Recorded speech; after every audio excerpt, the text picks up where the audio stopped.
You're listening to Braless Watch, where a mother and daughter team offer their own opinions on watching TV through a feminist lens. I'm Beth, the mom. And I'm Lily, the daughter. Welcome to Braless Watch, where TV watching gets a whole new perspective. Clothing is optional. Hi. Hello. Oh, We did it at the same time. How's it that's going? good. That's going to happen. Yeah. How's it Going going? really good. This was a challenge a little bit. And it was a Yes. challenge for my attention span. We could talk about why, but let's say what the show is first. So we're talking about Moonlighting from the 1980. It's 1985. That's when it came out. It's We're quintessential 80s, though. It is. We're talking about the first season. There were 5 seasons of it, which is very surprising to me. It is considered, however, the first successful dramedy. Yeah, I think that's why 5 seasons doesn't surprise me, actually, because of the way it was piloted and sold to the consumer and stuff. And there are some good things about this if you put it in the 80s context. Yeah, this is not a show you can binge. I'm gonna be honest. No. This is not a binge show, and the thing about it is, this is sort of a procedural, Ish. Yeah. because it's a case of the week. That's how they deal with it, right? Yeah. There's not an overarching storyline or anything, so it's sort of a procedural, but it's not something you can binge. It's just No, not. unless you just put it on the background for noise. Yeah, Yeah. Which I hate to reduce it to that because there are some good elements to this. yeah, of course. And of there's course. some really great the actors. There's great the lead acting. actors in it. The Yeah. acting is great. The storytelling, not so great. Yeah, you kind of lose me on the storytelling. It's not so great. Shall we do trigger warnings first? Yeah, we can do trigger warnings. Get it out of the way. Okay, I may not have caught them all, but I tried. And some of these may sound a little weird, but Okay. I think it has to do with camera angles, and I'll get to that. So nudity, sexual content, Mm-hmm. and then I wrote man hit by car because we Yeah. actually see that happening. Okay, so knives, car chase, car accident, which is different than the guy getting hit with a car. Mhm. Physical assault, stealing, stabbing, death, car and on foot chasing. I added the two together. There's a lot of that. Mhm. Bright lights. I wanted to warn those that have sensitivity to light that there might be some Mhm. shifting in that. Physical threats, guns, gunshots. And I wrote height imagery because this is what bothers me sometimes. It sends Right, my right. proprioception out. So Yeah, when I you're had on to top of call buildings you and for stuff. a warning of that Right, one. yeah. And it happens in a couple episodes. Threats of falling, man falls to his death, Mhm. hospital room, smoking, murder, terminal illness, unconsented touch. That bothered me. Mhm. Unethical medical practice, medical needle, burglaring, burglarizing. Maybe that's the word. That's the right word, I think. Burglarizing. I'll have to change that on the list. Fire. There's a mention of suicide, but we don't get to. There's not anything else other than that. Electrocution, alcohol Mhm. consumption, and dead body. Did you have misogyny and sexism in there? Oh, I should probably add those. Yes. Those were very and prominent it's to very me. heteronormative. It's very So heteronormative. very. Let me put those at the very beginning, actually. It's also fairly white. Yeah, but the background actors. Oh, yeah, but the actual, like the cases casting. and all of Yeah, that, it's all white people. Very much white people. But yes, like I said, quintessential 80s, right? Yeah. Oh. And they really do shove down the romantic aspect. 'Cause I was reading about that where the whole point of, I think his name is Karen. It might be Carone. Not entirely sure. The writer dude, the guy that created it, Yeah, I'm guessing Karen. wanted to do like suspense and mystery with Mhm. romance, and Well, he treated every episode like a movie, and Now that it explains shot some of that the way. yeah, it explains some of the shots. My goodness. It shot that way, which made it more expensive. Right? So we can talk a little bit about the history of it real quick, because it was one of the few shows that the FCC allowed to be owned and produced by the broadcast network. Okay. there was a limitation. The FCC would limit that back then on Interesting. who could own and produce. So normally it's somebody else owns it and then it gets produced by, this time it was all encompassed in one box. Okay. Um so NBC's Punky Brewster and Twilight Zone the revival was the other two. So this was the third one. However, ABC, who is the production company for this, or the broadcast network for this, allowed the creator, what's his name? I only have his last name. Glenn Gordon Karen? Yeah, that guy. I have Karen. That's all I got. He It's Glenn Gordon Karen. Okay. He was a perfectionist and wanted it to be like a movie every time. And so the shots and all of this. You know, you almost get that does not surprise me. You No, think it would, but and it does not surprise me based on the shots and how it was filmed and that explains why I didn't really love it. Because movies, I don't really like movies because they're not in depth. They're very surface, Mhm. which was happening a lot in this show. Oh, yeah. You can Everything tell was that the surface. focus was on how How they ended up randomly involved. well, that but, I mean, It's like a buddy comedy. that was kind of the '80s vibe, though. I mean, if you think of, Murder, She Wrote, was kinda the same thing. Right. Just kinda fell into Right, it just a fell crime into their somehow. lap. Yeah. That's kinda the MO back then, but, well, now I forgot what I was gonna say. Awesome. Great. That's great. My brain's working great today. I will say that because of the overlapping dialogue where they would talk over each other, specifically Maddie and David, the scripts typically are about 60 pages long. These were about 120 because of the amount of dialogue that was overlapping. So I know we talked about this before with keeping up appearances, how that, with Hyacinth gets on the phone and she just says so many Mhm. words. Mhm. This had the same feeling. Like there was just so much being conveyed in a verbal Right. onslaught. I was like, that didn't need to be there. Right. There's a lot of extra words that were just unnecessary. Um Yeah. Yeah. I know what I was um going to say earlier about the creator being so hands on, and I think Mhm. it had to do with conveying a feeling. So Mhm. there's very much the visual conveyance of feelings. There's the audio with the music, Mhm. and then the dialogue and the tension in the acting and Yeah. supposed tension in the acting, and all of that. So I mean, I could see it, but whatever. So let's go over the cast real quick so we can. so I only did the two because there's so many other actors that join in. Okay, well, did you do Agnes too? Because she's the other. I did have her as like a as an She's a honor. she's a recurring, but she's in the credits. So. Yeah. So Maddie Hayes is played by Mhm. Sybil Shepherd, Mhm. and David Addison, which I didn't then notice that somewhere he was listed as David Addison Jr. for whatever reason, is played by Bruce Willis. Mhm. And as we know today that Bruce Willis has a terminal He brain does.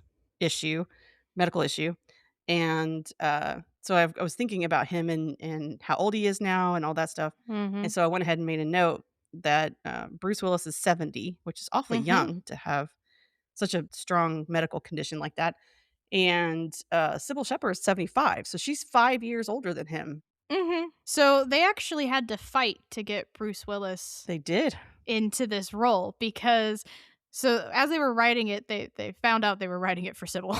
This was her relaunch because she had Yeah. been like a decade out of movie Well, or film. she had a bunch of flopped projects. That's the best way to describe that. Yeah. And so this was her relaunch back in, right? So she was already signed on, and then ABC was like, "No, Bruce Willis. There's not going to ever be any tension between them. I do not see it. No, the audience is not going to go for it." But they fought for it, and I think he actually does a really good job Oh yeah. playing this Yeah. goofball man child. But yes, Yeah. he does Yeah. a great job. And while he was filming this show, he did Die Hard. So they overlapped. He did it was towards the end, and it actually caused production issues, Oh, I'm not just sure. him, because he also got into a skiing accident, and then Okay. this is not in the first season, this is all in the later seasons, but he Yeah. got into a skiing accident, and Sybil had twins. Oh my. And so it caused a whole production issue. Plus, they were already by that point slow to get to production or get to airing. Hmm. They were known for re-airing episodes rather than releasing the new one because they ran out of time and didn't get it done. My goodness. So they were already known for that, and then add the production issues of Die Hard, him being in that skiing accident, and then her having twins. It fucked everything up. My goodness. Okay. So that's all Well, in the later seasons. yeah. So those are the only 2 actors that I did. They're the The main actress that actresses, yeah, the actress actors. that plays Miss DePesto, Mhm. Agnes DePesto, is Alice Beasley, and she's just Mhm. a character actor, and I recognized her face because I grew up with her on Mhm. TV, and she's been in many, many things, but, this she's known for this Right. specifically. In this show, she speaks in rhyme. She does, which was really annoying. Yeah, it kind of was, especially because it went too long. It did. It'd be okay if it was, like, 1 or 2 Right? 1 or 2 little stanzas, but Nope, it was like 4 stanzas, and then by that point, everybody's just I would have hung up. I would have hung up too and called back or something. Yeah, I hung would not have. hung up and just gone to a different detective agency. Right? Okay. So we're just gonna go over the episodes. There is so much Well, I'd to like to all of say these. a couple more things about the show before we get started on the Okay. actual episodes. It was filmed in Los Angeles, California, Mhm. which I was surprised by because I thought it was a New York-based thing. So No, we're in and California this time. it's set in LA. It is set in LA, and one of the things I was reading, I don't remember where, but it said that it was meant to be a surrealist combination of LA and New York together. Like there was supposed to be hints of each. Not entirely sure if that was true, but What? yeah. I And don't then know. again, that vision part, right? Uh-huh. Is it coming across? I don't know. And then the other thing I wrote was the theme song is pretty catchy. Yeah, It can yeah. get stuck in So your head. But it so was co-written and sung by Al Jarreau, who's a yeah, it black guy. was. And it hit the charts pretty well. It did because it's Um freaking catchy. yeah. It did really well. You notice, however, that song was only used at the end of the first episode, Right. not at the beginning. So So anyway, that's all I had for that part. We okay. can get into episode 1 now if you'd like. Sure. Okay, this whole episode, let's just say it's an hour and a half long already. Yeah, and it was sold as a 2-hour because you gotta remember there were There were many, many commercials. breaks of commercials on regular TV back in the tube Right. TV era, Right. right? And So, so it was a 2-hour intro, and it just didn't need to be 2 hours. nope. The There's very a first scenes where the guys are running, I'm like, right? "Oh." Also, okay, this is a theme throughout the whole first season. What is up with the feet shots I don't of know. I people thought the walking? same thing, I yeah. was like, "What? Get off their feet. Who I cares?" actually wrote one of my first notes was, "Why does the Mohawk dude run barefoot to chase the other guy? Right? Why did we need to know that?" Right? Does that matter? And then I kept thinking, okay, so when he gets chased later, right, he's trying to get Mhm. caught. I'm like, is he wearing shoes? That got me interested. I was like, is he wearing shoes? So I was looking to see That's if they're the going to do whole a foot shot, important part. right? Totally took me off the plot. I was like, I don't give a shit about the plot. I want to see if this dude's wearing shoes, I will say that dude had a proper mohawk. right? You don't see that nowadays anymore, but that was a proper mohawk. It's definitely start of the grunge era. Now you may not recognize this guy, the guy who played the Mohawk. I didn't get his name. I didn't look him up, but um, he is from Greece. He plays one of the gang members in the Grease I movie. can see that. Yeah, I can see that. Um, yeah. that's a second actor that we featured from His Greece. name is Dennis Stewart. Dennis Stewart, yeah. Yeah, I've seen him before in a few other things, but yeah. But he had a proper mohawk in this. So that was the first real shot, really, because the other shot didn't matter about the damn wristwatch. Oh, no. Then we start out with 2 people in bed together Right. that had slept together the night, over like we said. Well, and we find out that's his wife It way is, later. but, I mean, it's very confusing because he gets up, kisses her, and says goodbye, and just goes on a run, Right. which apparently later we learn that he does that every day or whatever. Right. There's not a there's just not a lot of storytelling. It's a lot of showing, which is fine. Yeah, the it's like watching it in screenshots, literally. Right. Right. Yeah. Here, Right. look at this. Here, look at this. Here, look at this. Here, look at this. And it's a lot of drawn out screenshots, so you're like, "Why am I still looking at this? Right? And Does this matter?" it was a lot of visual filler with no dialogue, lots of music, Right. and I guess that was supposed to carry us through, but I'm like, "Oh, I could go get me a It's drink supposed to or" be like a movie. Ugh. Yeah, no, it's too hard to live through. Ah. Um, I spend a lot of this not the whole thing. I spent a lot of this episode going, "Why? Why did you do it that way?" yeah, exactly. It doesn't matter what they're doing, but what are you doing? And why are you doing it that way? Right? Eventually, we meet Maddie. Eventually. It took a little bit. We Oh, eventually man. meet Maddie.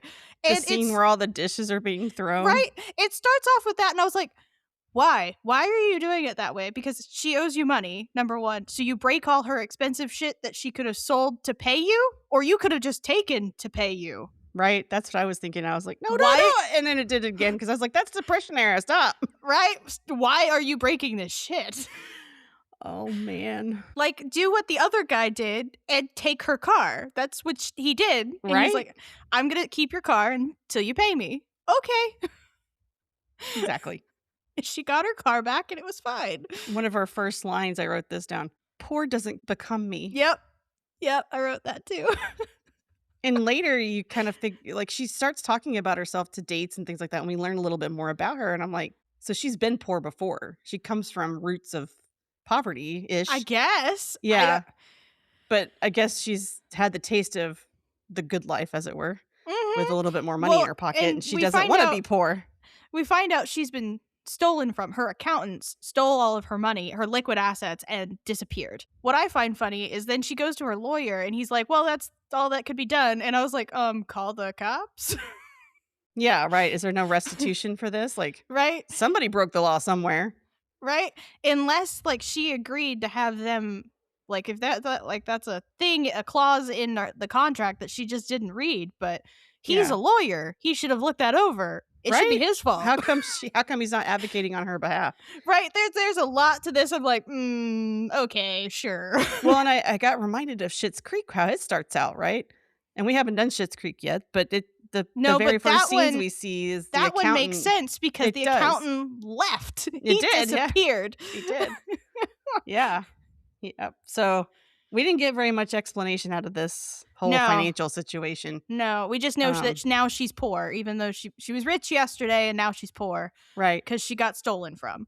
right. That's the basic of it. But still has money to stay in the home, Right. but still has money to Right. have a BMW, Uh-huh. which has always been expensive. It's never not been Right. a luxury car.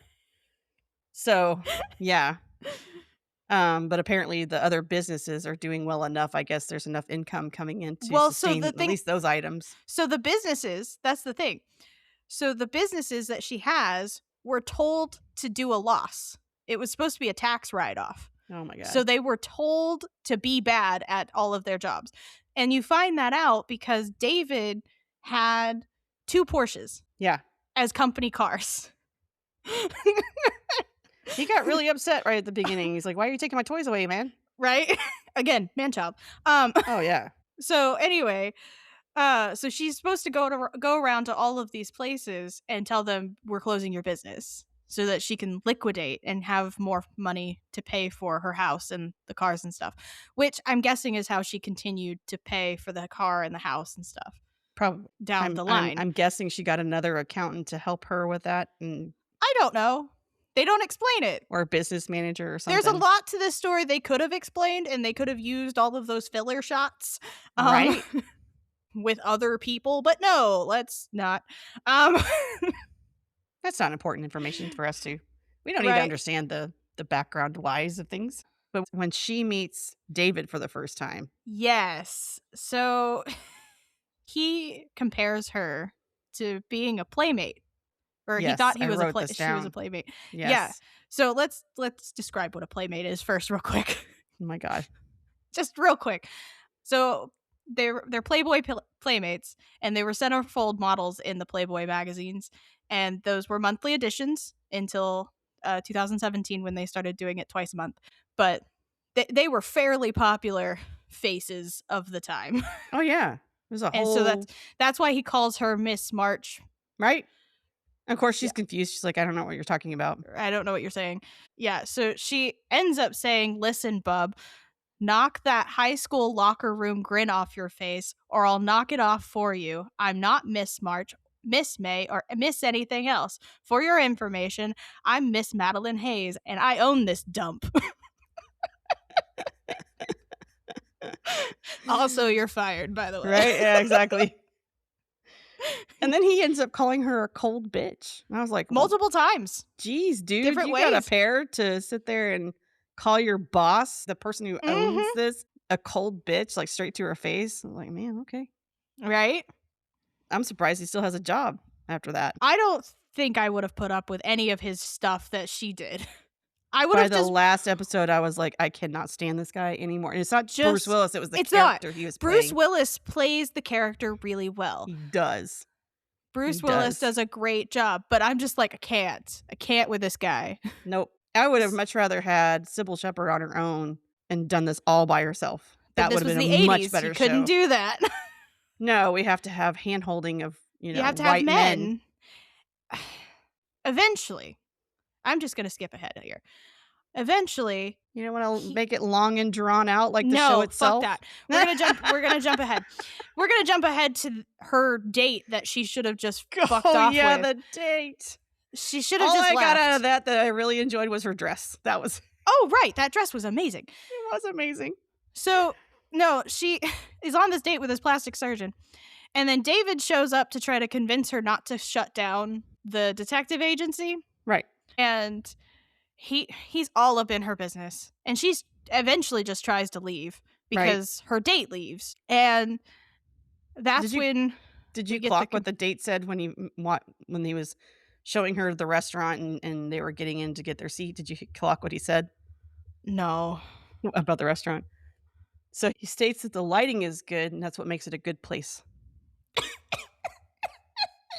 I was like, is it a reference to her being a model? Is that what are you doing I there, don't dude? right. What is the point of that? But he is a plastic surgeon, so I wonder if that's part of it, that he's just really well, and concentrating he also on the date also says that he can't look at anybody and not want to fix their face.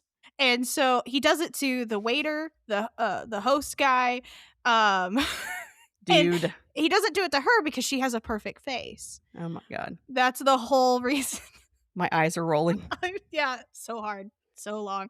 Yeah, oh yeah. And then also he orders lobster Yes. on the first date. Because he a can. full lobster. Yeah, full lobster, wears the bib and everything Right. because he can, because as you find out with this date, it's all about him. Oh yeah, And he thought it David was kinda going clocked well. that. Yeah, he thought it was going well and that she was having a good time. But David clocked that pretty right on the nose and used that to his advantage by getting him to be lured away from the table Right. He with a also, phone call. as he leaves, like as he's trying to leave, he's like, "Oh, you're in good hands with your friend." I was like, she doesn't need to be in anybody's hands. She can just leave herself. She's on her own just fine. Right? Fuck off. Which I will say, Sybil Shepherd did really good with the waffling or the teeter-tottering between, I can do it myself, fuck off, and Mhm. the I've got to give in to the misogyny enough to Mhm. get this guy Which is to do what very I want him to do. 80s. It Very is, yeah. 80s to do Yeah. that kind of thing. So, It's basically working misogyny for your own favor as a woman, basically. shall we talk about the elevator race, which was the Oh my, dumbest that was thing? the waste of time, I swear. It was the dumbest race. And I kept thinking, why is this guy, the guy that has the mohawk, right? That Right. looks like a tough ass dude. Right. Running And from this. he's running, not only Professor? running, but he's supposed to act like he's terrified, Right. He's which running was from not this. coming across very well. And I know this guy is a No. really good actor, but it didn't really, because he wasn't, everything else didn't scream, I'm terrified. Right. And it also didn't scream in danger. No, And an elevator race doesn't scream danger. no. And also the other guy he spoke slowly to sound scary, but he's not. So I put him in my head, I put him up against, I can't remember the character's name. I'm sure you would remember it. But in Happy, we've already talked about Mhm. Happy. the really sadistic dude that Blue? yes, no, not Blue, the serial killer guy, that always wore a didn't have Sunshine? any sunshine no, not sunshine. It w Sunnyshine? Sunnyshine. the guy that didn't have any genitals. Oh, I can't remember his name, I can't but remember his I name. was thinking about him versus this dude in the elevator, and I was like, the 2 just do not No, this guy compute. does not read as creepy at all. He's not scary. He's not He scary. He is a little on the creeper side, but creeper in a way that's like, I'm gonna touch you in ways you don't wanna be touched or right, not talk to you in a not way that's creepy. not in a Not way of you're gonna die if I get anywhere yeah, near he didn't come you. across as a hitman at all. He was too No. frumpy and dumpy and round. He was too professor-like. He did look like a professor. He looked like a professor, and then he had his bodyguard goon guy who we'll Oh, talk about. yes, We'll we we'll will talk about that guy. we're gonna Cannot talk skip about over him at all. we're gonna talk about, and he was His played name by is Brian Alice Thompson. he is played by Brian Thompson. His name is Alistair in the Uh-huh, show.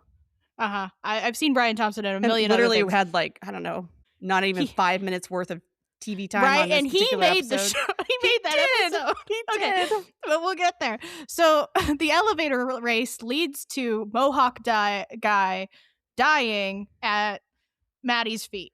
Oh, and yeah, how long I mean, That was did the did you know slowest death. it was? I kept saying, "Are you gonna fall?" Because we know the Right? knife is in your back. Right? Are you gonna fall? Why didn't he try to walk to the guy who's he's supposed to get the watch to, which is I right don't know. behind Maddie, He grabs her hand. and puts the puts watch the that watch was on in his her. mouth Well, oh. on her wrist.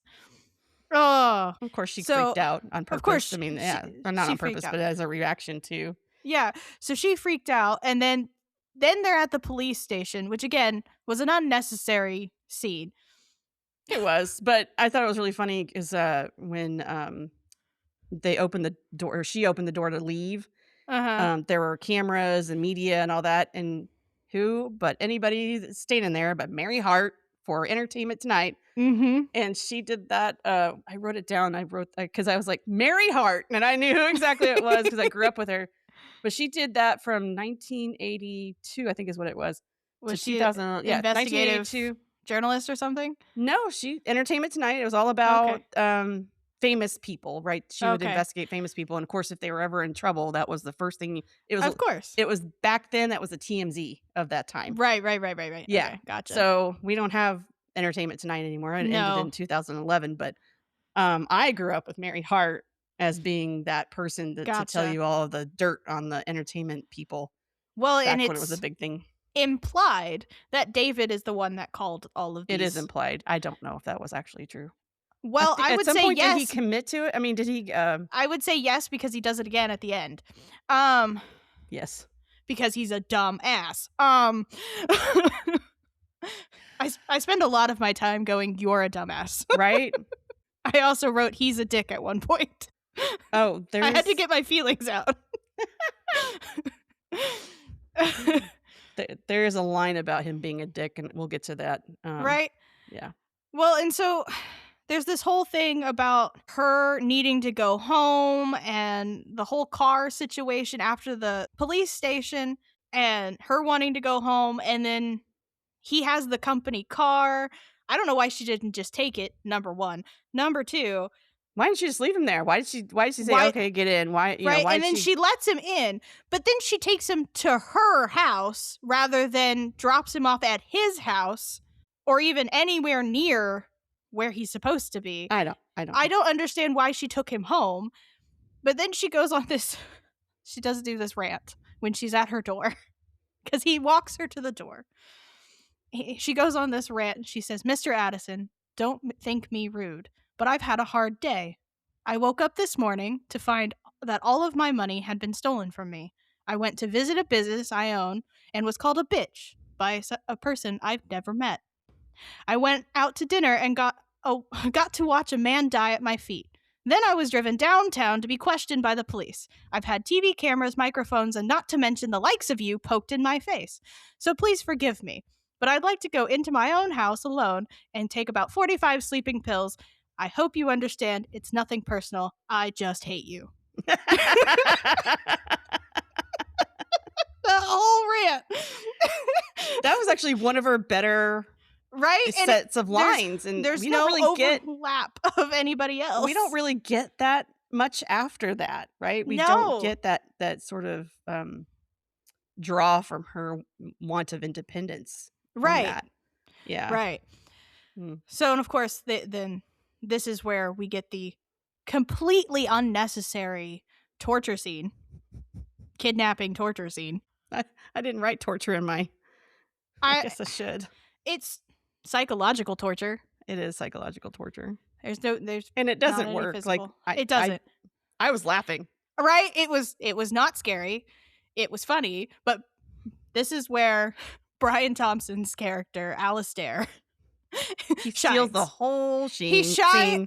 I was just watching him as he slowly took off everything that he was wearing. Almost. And it revealed what? Did you catch The that? most unexpected shirt of anybody. So let's hold on before we reveal that. He slowly takes like jewelry off, Right? rings and bracelets, watches, and then he takes off his jacket, the suit jacket, to roll up his sleeves of his light blue sheer button-down shirt. Yes.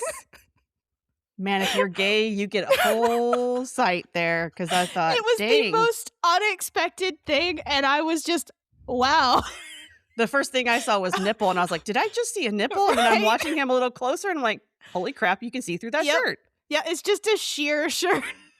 And I was might like, as well that's not be wearing it. It's a really well-tailored shirt. I mean, Oh, he yeah. wore it well. Like fit costuming him. perspective, it looked great. Costuming perspective in relation to the scene? It didn't strike fear. No. No. It was more of, well, that's interesting. And the It most looked like he unexpected was- thing I've Yeah. ever seen. It just needed a gold chain and then head out to the queer bar. Oh, he had a necklace on. Oh, did he? He Yeah. took it. As the other dude is talking, you can slowly watch him take all of this jewelry and accoutrement off and put it in his pocket so that he can more readily hurt these people in his light blue sheer shirt. You know what would have been funnier if Bruce Willis had torn the shirt and it was showing nipple, with this flap down kind of. Right. That would have been funny as hell, but that's. I will don't say, know. also the fight scenes are bad. They're just bad. Oh, they're horrible. they're so bad. I mean, you go from I know Bruce Willis from Die Hard, Right. So he has very- become an action star, Yeah, right? beefed But back up then and he was sweaty and a gross. comedic actor. Oh god. Yeah, no, these fight scenes are awful. Yeah. More things get broken Oh yeah. than they get injured. And everyone is a terrible shot. Even yeah. the people who are professionals, and we'll get to that episode, are an awful shot. Yes. And nobody gets injured. There are no injuries. No. And the only blood you see is on the murder victims when we get there, but Yeah. and it's not Even even that looks pouring out of fake. your. Yeah, it's very fake. We're talking strawberry jelly kind of fake. Okay, so the reason I said this is the most unnecessary torture scene is because of the evil guy's logic. We never get a name for this guy. We don't even get His name is Mr. Simon. I did catch it. Oh, okay. He also has limited purpose besides just adding another foe to look for these diamonds. Because Hitman. we find out they're looking for diamonds. This is Right? It takes 45 plus minutes to get to that point, but that's the whole point of the fucking wristwatch. I'm takes bored just talking about this. forever. That's terrible. It was more fun to talk about the sheer shirt. It was. Because that's a choice. Right? Just watching Brian Thompson slowly remove items You're like, am I Just- watching a strip tease Right, or am I right. watching? so he can hurt you more is like, what? And just clarify, Brian Thompson, the actor, has a very chiseled look. to Yeah, him. He he's looks mean. He's also He a looks- very he's tall a big guy. big guy. He's got muscles. Like he's very fit. And Like he did really wear that shirt really well. Oh, yeah. But the shirt itself does not convey. It doesn't. It screams, "I'm going to a rave after this." It screams, "What are you doing?" Right? "How you doing?" Um, "What are you doing later?" Right? What are you doing later? Okay, so moving forward. But this whole evil guy spends this whole time trying to get where the wristwatch is. And then at the end of it, after she says a million times that the watch is with the police, he's like, "I Right. have people in the police. If that's not true, I'm coming back." But why did it take him 15 minutes to say that? Right? Or why didn't he call them first? Because they were picked up I by did the think about that. police. Yeah. Why wouldn't you call? These aren't the smartest hitmen. Right? These are not logical criminals. And I was like, if you're gonna crime, do it better. Right? Do crime better.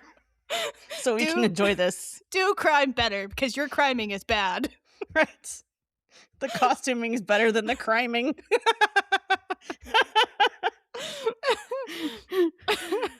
So funny. Is there anything else about episode 1 you wanted to convey? This is where you start to get the ridiculousness. Because you also have the whole ladder on the clock situation. Oh my god. So they climb up there first without that. Mhm.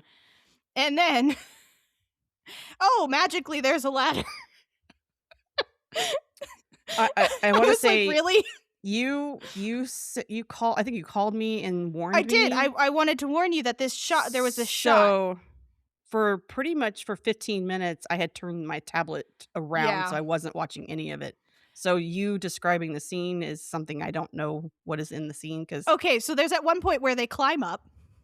So he that's tries probably to where I climb. stopped, because I was Right. like, "Oh, this is the scene," so I turned it around. Right. So he tries to climb up. He can't do it, and he's trying to say some reason why. So then she You're does talking it. about David could not climb Yeah. up there. Yeah. Yeah. And there's this like decorative thing, concrete thing that they can climb. I don't know why he couldn't fucking do it. He tried twice. And then so she does it in heels. And then shimmies over to the clock part. And then she gets stuck on the clock hand. And he runs away to Now, get when you talk clock hand, so we don't have any visuals here, right? right. So we're talking a building. This is a huge clock, building huge clock.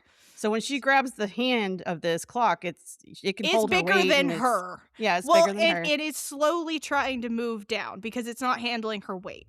Oh, gotcha. That's part of it. That's part of the fear. However, she just keeps screaming, "David! David!" I just can't. Anyway, so he runs off to get a ladder that they should have gotten in the first fucking place. And then as she gets on the ladder, it slowly falls and then goes over the side of the building. I'm so But glad I did not watch this. the end of the ladder gets stuck under a ledge, so the ladder is flat. And conveniently holding her weight while she's hanging from this ladder that is now dangling off a building. Also, during that fall, she kicked one of the glass holders. It was like a glass marker for the time, and that had a bag of diamonds in it. That surprise, surprise, that's what they were looking for. So anyway, she's dangling from this building. This all might get cut out. I'm just doing this for you at this point.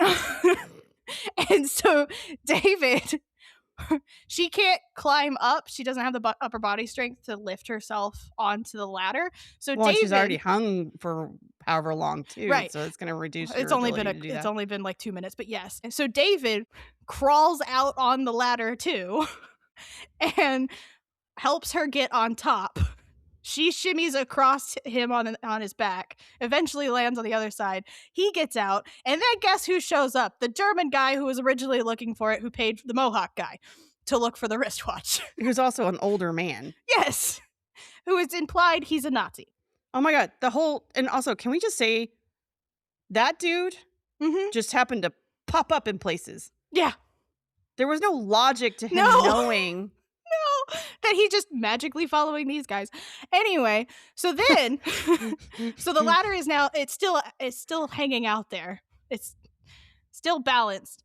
And then so they have the diamonds. German guy asks for it. David throws the diamonds to Maddie. He gets back on the ladder, goes to the end of the ladder towards the end. And Yeah, this is where I turned it back around yeah, again, but she I get the gist of it after that, yeah. was like, really? Really? And then they lose all the diamonds.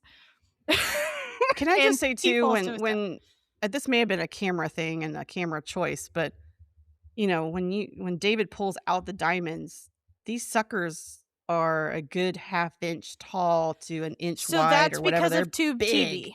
That's because of tube TV. They had to be Yeah, seen. so, you know, Bruce Willis is not necessarily he's not necessarily a small guy, but when He's he had a not. handful of them, those They things were were they're huge. size of marbles, basically. Well, because they were completely fake. But I get yeah, yes. I get that the tube TV is, Yeah. yeah. So that's how that episode ends, basically. My goodness. It's the most ridiculous thing. Let me see if there's anything else I needed to say I about had, episode 1. did you clock the Star Trek reference? Yes. He says something about Spock. Yeah, he goes, "Do flies fly? Does Spock beam up?" Well, and so that comes back to the phrase that was said twice over the first episode, no flies on you. There's no flies on you. Basically, that means somebody who's clever, alert, quick to understand, not easily fooled. The way that they were saying it, it was that it's sarcastically Yes. of, well, there's no flies on you. Thank you for stating the fucking obvious. I just thought it was really cool there was a Star Trek reference. Mm-hmm. So I do have one. There was one more reference. Oh, there's 2 references that I have. David, I think, is the one that mentions this, but there's a book he mentions called Jonathan Livingston Seagull. It's a book he mentioned saying something about how she should go home and read it, calm down, whatever. I don't exactly remember the scene. Basically, it's about a seagull. That's what the book's about. It's about a seagull? It's about a seagull. Came out. It's a real thing? Yeah. Oh yeah. Oh my goodness. Started out in 1970, and then the end of it was 1972. It was novella form, so there's a bunch of little books. There's also pictures and black and white pictures. Is and it stuff. a children's No. literature? No, it's about personal reflection, freedom, self-realization, things like that. Okay. Yeah, I don't know, man. I didn't read it. He also, when she's angrily trying to order a cab to try to get away from David anymore, she doesn't want to be a part of this anymore. She goes to that bar and tries to call a cab, and he orders her a kamikaze. I was like, what? So what's in that? It's vodka, triple sec, and lime juice, all in equal parts. There's multiple ways you can make it, but that's the shot version. Which is what she had. I bet it reacts to you as a kamikaze too. Knocks you on your ass. She had 2, I think. My goodness. Before she left. All right. The only other thing I have for episode 1 is there is a very minimal reference where David implies in jest about the person he's talking to. It's another man, and I don't exactly know the scene, but it happened in episode 1 in the pilot, and he takes it as, "Hey man, I'm not like that," or whatever. And it was implying that there was a gay reference. So that was the only LGBT. I didn't catch that at all. Yeah, that was the only LGBT reference besides the shirt, which I'm sorry, I take that as queer. We could just spend the whole rest of this episode talking about that shirt and the choice to make that. Hey, I'm handing it to costumers for that one. If the only thing you see of this show is that little scene, that's worth it. You could just Google Brian Thompson sheer shirt moonlighting, and I'm sure images will come up. I would personally watch the whole scene because it starts off with that over jacket. Black. Right. He starts taking stuff off and black. It's slightly big too. So yeah. You It's can't a nice shirt. I like you don't the shirt. see the shirt is sheer until he takes that off and you go, wait. Right. What? I have to say, when I got through with the pilot, it was supposedly a 2-hour thing or whatever. It was 93 minutes Mhm. or whatever it was on thing. I think I texted you and I was like, I could just do a whole podcast on just the pilot. I Uh-huh. don't need to watch the other 5 episodes. But we're doing the whole first season, We so are. Yeah, we are. I mean, hell, we just spent, what, 10 minutes on a shirt, so I mean, it's a good shirt. it is a good shirt. Okay, moving on to episode 2, gunfight at the So-So Corral. Again, there's another reference to feet shots. I don't exactly remember this one, but I have it in my notes because it says, "What's up with the feet shots?" Right? Because we watched what turns out to be Tim Robbins, he turns out to be a pretty big star after this Mhm. time period. So Tim Robbins plays basically an assassin. He's really young in this too. I was like, that is Tim Mhm. Robbins. I had to look him up because I was like, I do recognize his face, and I think it's Tim Robbins, but I had to It look it up. yeah. Um, Tim Robbins plays an assassin and tries to take out another assassin that we learn about. And This the whole other assassin is an older guy who is overweight right, and hospitalized because he right. has we learn later he has a terminal illness. This whole episode bothered me, Yep, me too. mostly from Maddie's perspective, because she was all in trying to help this quote unquote worldly guy. She Right. also went on a date with this guy who now she knows is an assassin. Yep. I just, oh my God. And then the final scene. So the said as first assassin gets rid of the Tim Robbins character. Um, Yeah, he's only alive for like a few minutes, which was well, and the thing of, unfortunate. and the way that he dies is it's very dumb because it's not. I'm not even sure he's dead. Um, I didn't take it that Tim Robbins died. No, it was more of just stuffed in a he was chute. subdued. Yeah. Anyway, so also, where were the hospital people? There was no hospital people? Exactly. There No was nurses, nobody no around, doctors, and the lighting orderlies. wasn't bright. Right, I understand it It if it's looked at like he night. was in a shut down It hospital that did. we I really wanted it to be a ghost story because that's exactly the lighting that it was. Right. Like, where's the ghost now? Because that's gonna be what's happening. Anyway, so this whole episode, Maddie goes on this date with this guy, and this guy is looking for his son, or so he says. And then, Yeah, I just this didn't catch whole. did you ever get that? Like, it wasn't his son, right? It was just It another wasn't. assassin? No, he was Okay, looking yeah. for. It was very confusing how that was He portrayed was to us. looking for this other best assassin who's younger than him so he could provide life advice, which doesn't make any damn sense to me because all you have to do is write a fucking book. Or, they had things called phones back then. Right? Well, and this guy is supposed to be underground or whatever. These guys are supposed to be like the best contract killers. But you Also, keep they're the hearing worst them shots. every one of them had a line of, I know who that is. I've heard through the grapevine. So Right. apparently there's a network of getting messages through. Of course. So why didn't you do it that way? But also, just write a book and have it be published after you die that Right? says, my life was not worth it. That's literally what he ends up saying at the end. It's Right? not worth it. But he only does it to this one guy. So what about all the other contract killers? There's so many out there. But they're not the best. Right? You have to be the best. I was just so annoyed. So annoyed with this whole thing. And also, the end scene, why the hell is Maddie and David there at all? Oh, I don't know. We have phones. Right? Just, Never called the police when they knew a shootout was going to happen. right? Or just don't even show up. Call both of them and say, it's going to be here. That's it. You Right? paid me. I can't. I don't get it. This whole episode was weird to me. It was very It started weird. out weird. It ended weird. It didn't make any sense as far as what Maddie and David were doing. Well, and it didn't make sense for these the best contract killers to not have a plan. Right?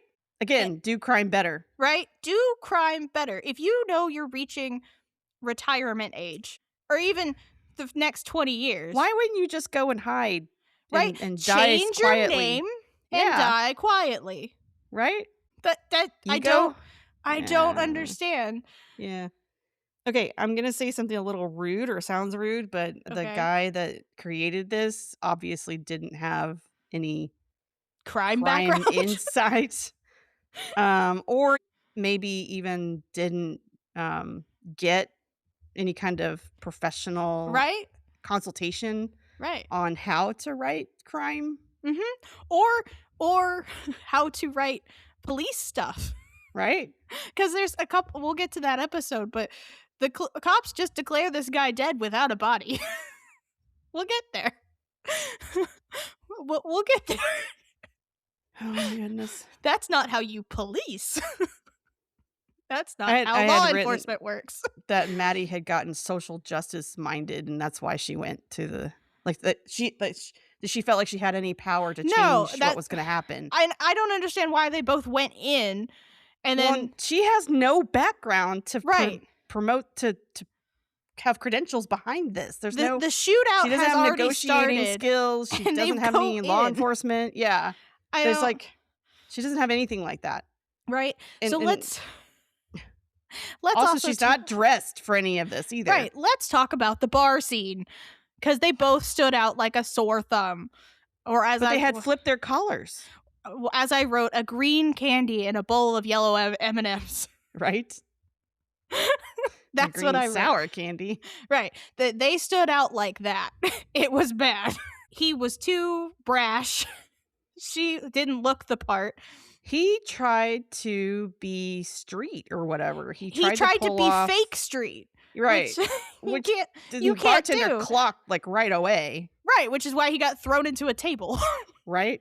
But also, the bartender wouldn't give that information that he did give. No, The bartender wouldn't give that. because then the bartender would be dead within 24 hours. Correct.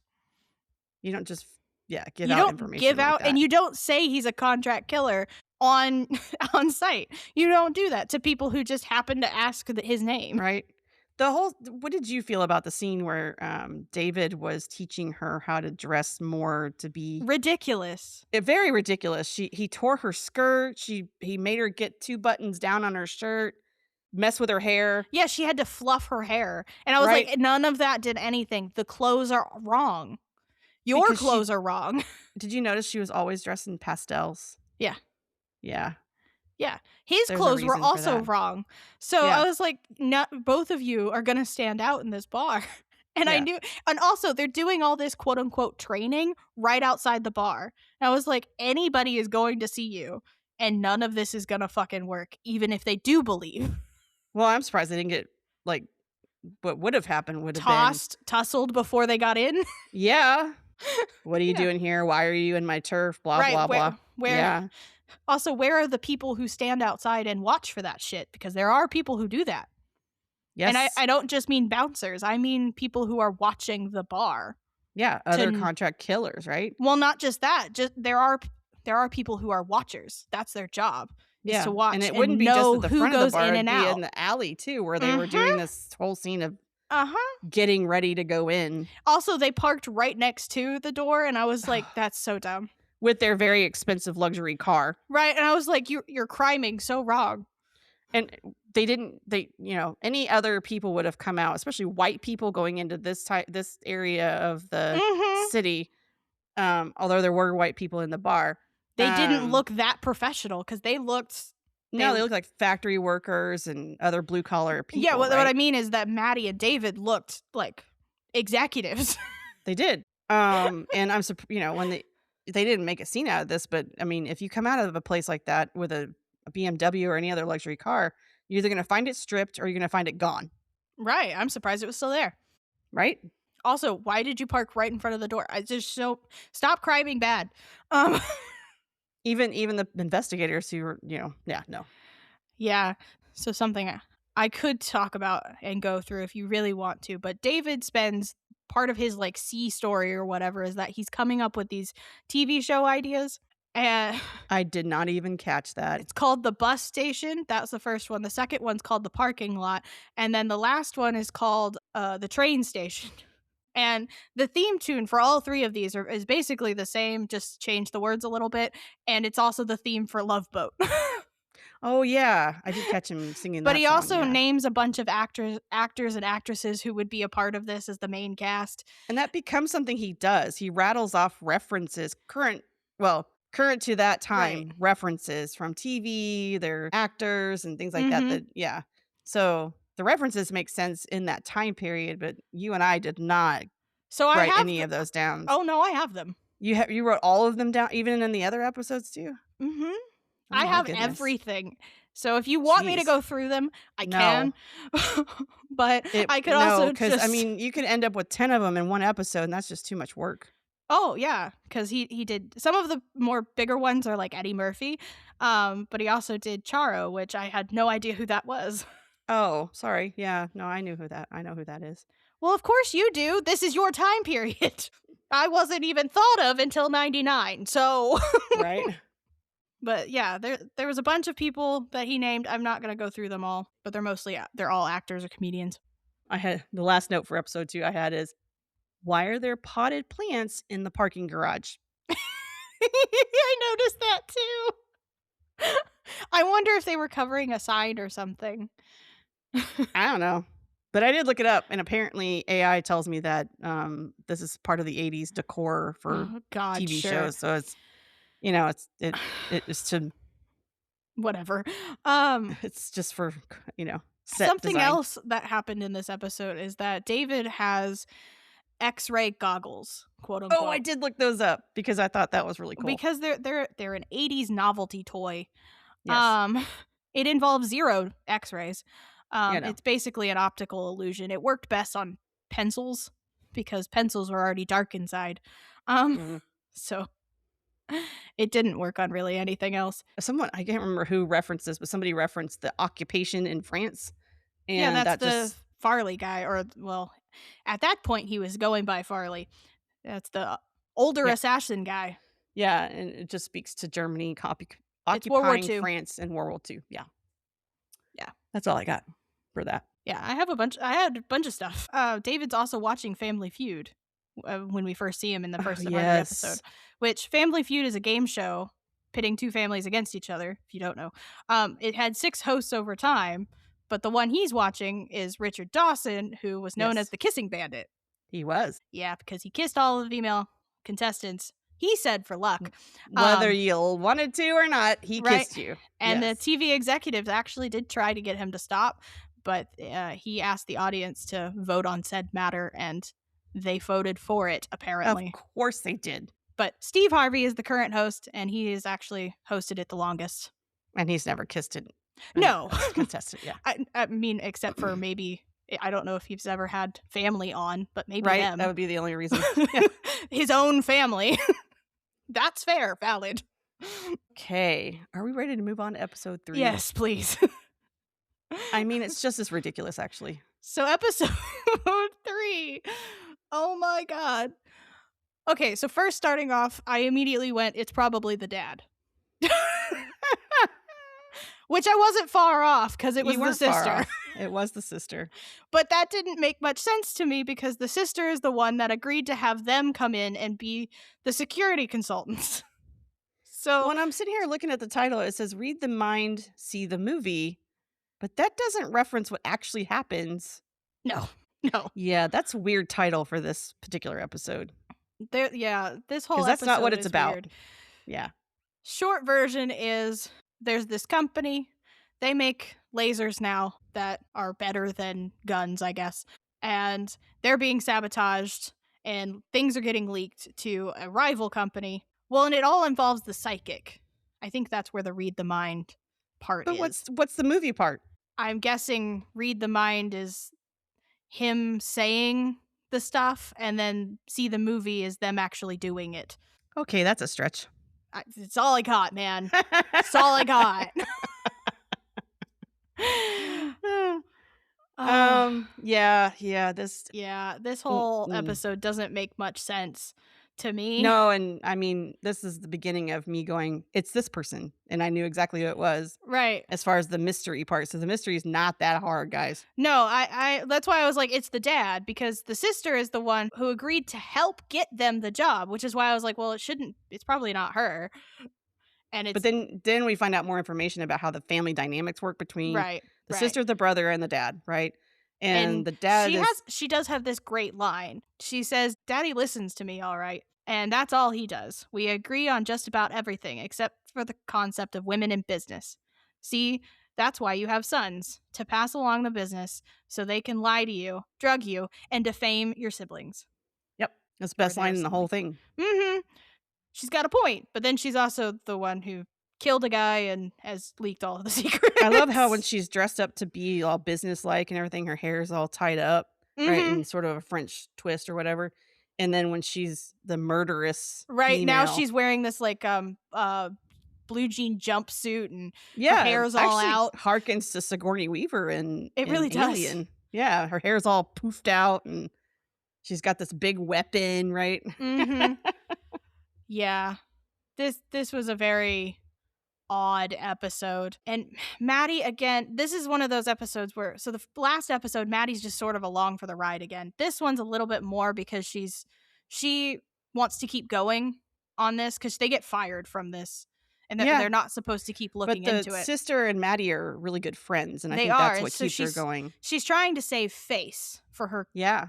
detective agency. I mean, it makes sense because she's seeing it from a business perspective She and also is. from the modeling perspective. Networking is huge. It is. And so she actually spends the time trying to do this. She has this line though. She says, "Brian Baker called me names. Preston Holst lied to me. Omar Gauss mocked me. I don't think I like men anymore." Yep. But the whole it's the whole thing on the roof is so dumb. So dumb. It was quite comical, What I mean, it wasn't funny though. Except for David falling off the roof. That was funny. right? Because she couldn't hold on to him because she was holding on to his shoes. That Right? was funny. Then he had to climb back up again, which I now he can climb, but he couldn't climb in the first episode. I don't. Or the first scene, yeah. No, first episode. He couldn't Oh, climb in that oh, first that's true. episode. Yeah, yeah, yeah. Oh, But yeah. now he can climb. Maybe he's learned since then. She taught him, He gained a skill. gained a skill. Uh He realized his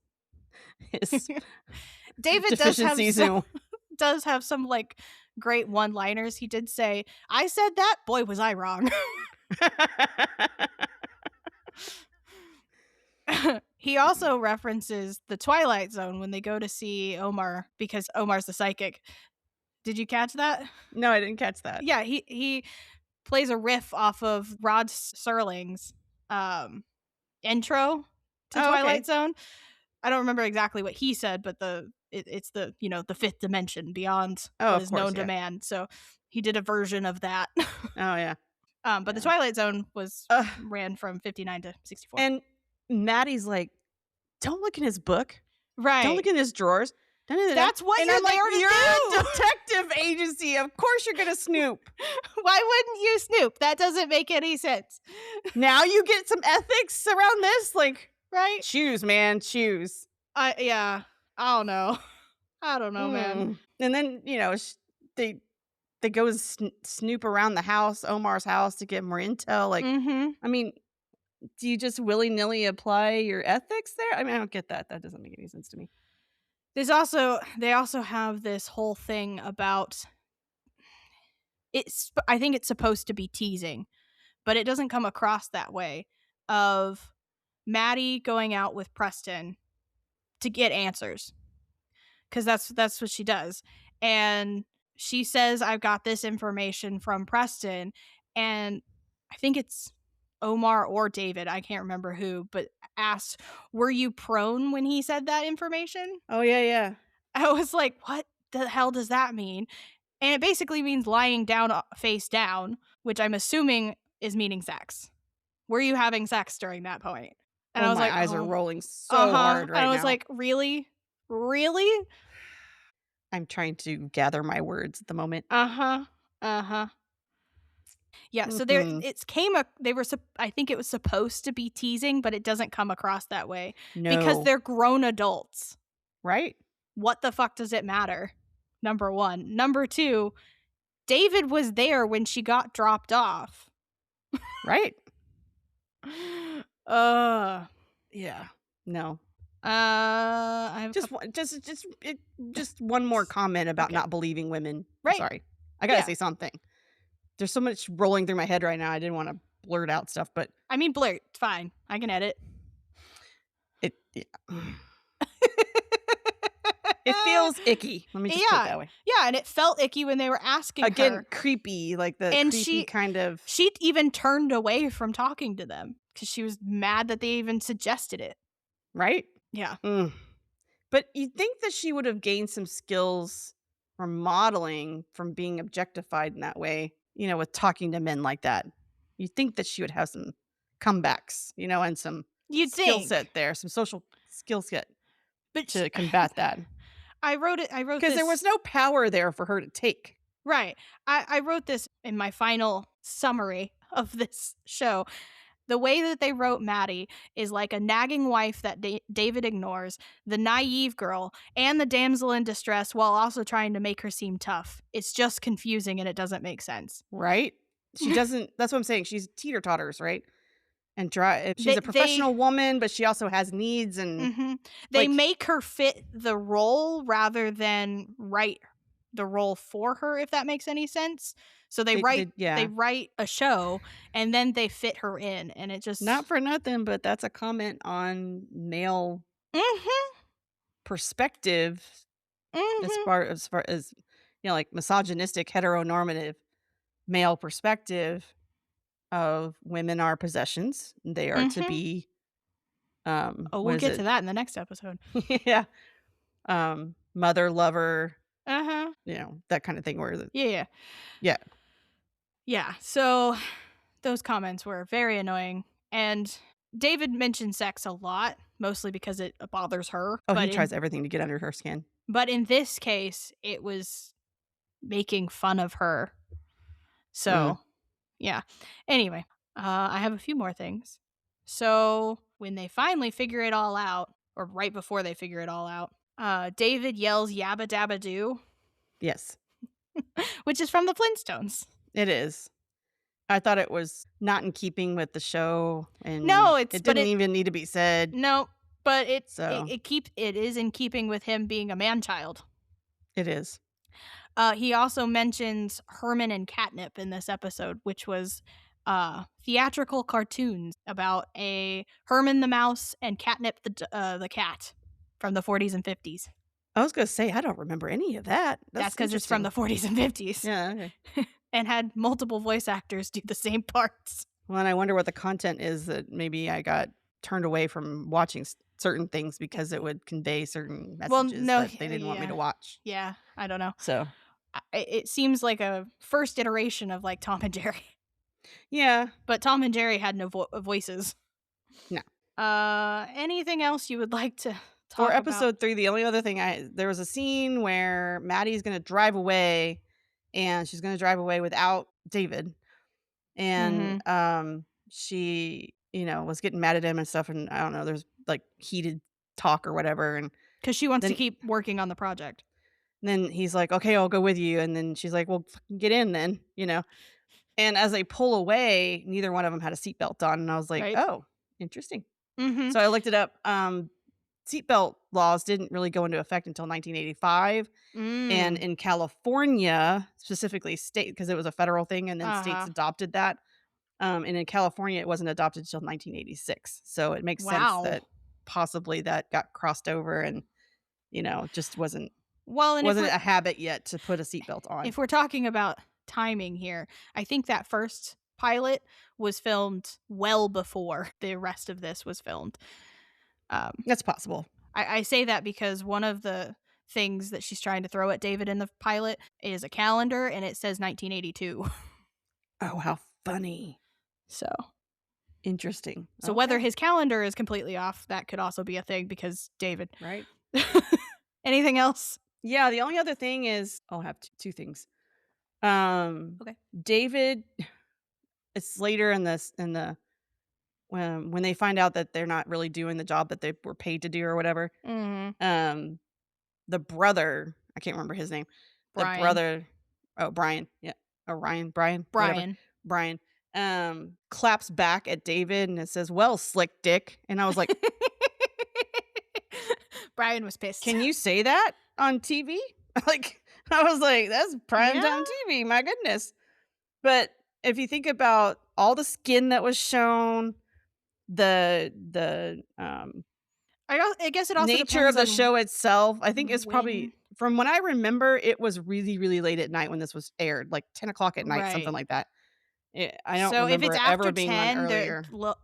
the rules change. Yeah, so I think that it was one of those late night drama things that people got to stay up and watch, adults got to stay up and watch and kiddos were already in bed, because there's a lot of risque shit in this and having the word Mhm. "slick dick" in it, I was like and then "bitch" and other things, that's just not in your Well, in TV. this first season, they actually moved to multiple different days, so it was on Sundays first and then moved to Tuesdays. Okay. Anyway, I just thought it was interesting that the word "dick" was actually used. Mhm.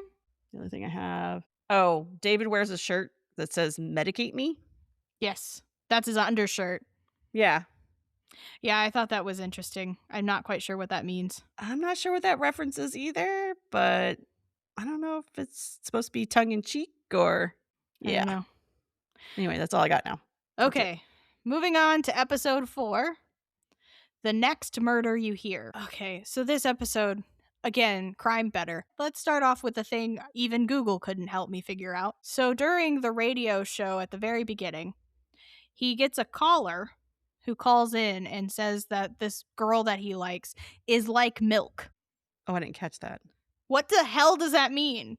Google couldn't even tell me because it was like, it's part of the Got Milk campaign. And I was like, no, it's not. That doesn't make sense.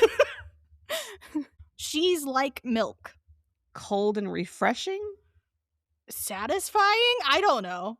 I have no idea. So maybe the audience, can you tell me? Do you Right? know? Maybe it's a reference to milky white skin? I don't know. I truly found zero information on anyone I've ever never heard using a this woman called that phrase. before. I found zero information about anyone That's being interesting. called this phrase. And it Yeah. was said I on the radio show. I can't imagine that it's referencing a person of color. Oh, I doubt it. But it Yeah. might. I don't know because I don't I know what mean, it it might. means. And the I thing about it is the radio host responds with, "Oh, she's like milk." Like he knows what the hell that means. I was like, what does any of that mean? yeah, that didn't help. Did you catch when he was telling the story before he took Oh, that callers? whole ridiculous 7 He hearts story. Yeah, he referenced the woman who has the 7 hearts or whatever. He says some other descriptive words, but the only one I caught was she grew up straight. And I was like, is that an LGBT reference? Like, No, like tall rather than a hunched over something because she was hidden away. That was the part of the story was that she was hidden away because the world wouldn't accept her 7 right, hearts right, or right, whatever right, right. bullshit. I'm not exactly Yeah. sure, but Anyway, that's the only other LGBT I got more supposedly distracted reference. by the she's like milk. Well, and I got distracted by why is this guy even popular? Because what he's spewing is not Oh yeah, entertaining in any kind of way. yeah. So this whole radio host thing. So then you come to find out he staged his murder. He did. He staged his murder so he could be with a All woman. for love. All for love. And okay, we'll get to that point in a minute. However, Yeah. all they found at the radio station after because the gunshots rang out through the radio show Right. and people heard it and then it went to Right. nothing. Silent tone. And all the cops found when they got there was broken glass and a few drops of blood. And they're like, "Oh, he's dead." Oh, and A few I don't drops know of if you blood that led to a car. did you catch it that David kept referencing him as being underwater? No. Like he had all these quips. And I'm like, you don't know where the body is. How Right? do you know he's in water? Right. You know nothing about this guy. No. You I was know like, how, nothing. yeah. He's not dead. Because he's not dead. But you don't have a body and you don't have enough blood to even claim that it's enough. Right. Because the human body holds a lot of blood. And a couple drops ain't nothing. This episode, the next episode, and the next episode. So the last three 3. episodes have very similar. This is where procedural comes in. Because it starts out the same and is about the same kind of goes plotty thing, and then it ends the same. Like there's not much deviance from Yeah. as far as plot is concerned. It pretty much follows It's because the it's all same- murder. All of them are It's all murder. murder. They all then it's each one of them, the 3 of them start out with Maddie bitching because she needs another case. Like, we need to pay the Right. bills. Like, and I'm just like, can we not have a different kind of argument here? Right. And then so David pushes her to do this case, even though they don't have a client, they're not getting paid for it. And then she does some dumb shit in this one too. So, number 1, how big are the fucking closets? Because they hid behind the clothes. Right? how big is that damn closet? And then she had to call him out instead of him coming out well, to so then she do anything runs to his out sister. to try to talk to who we find out is Laura.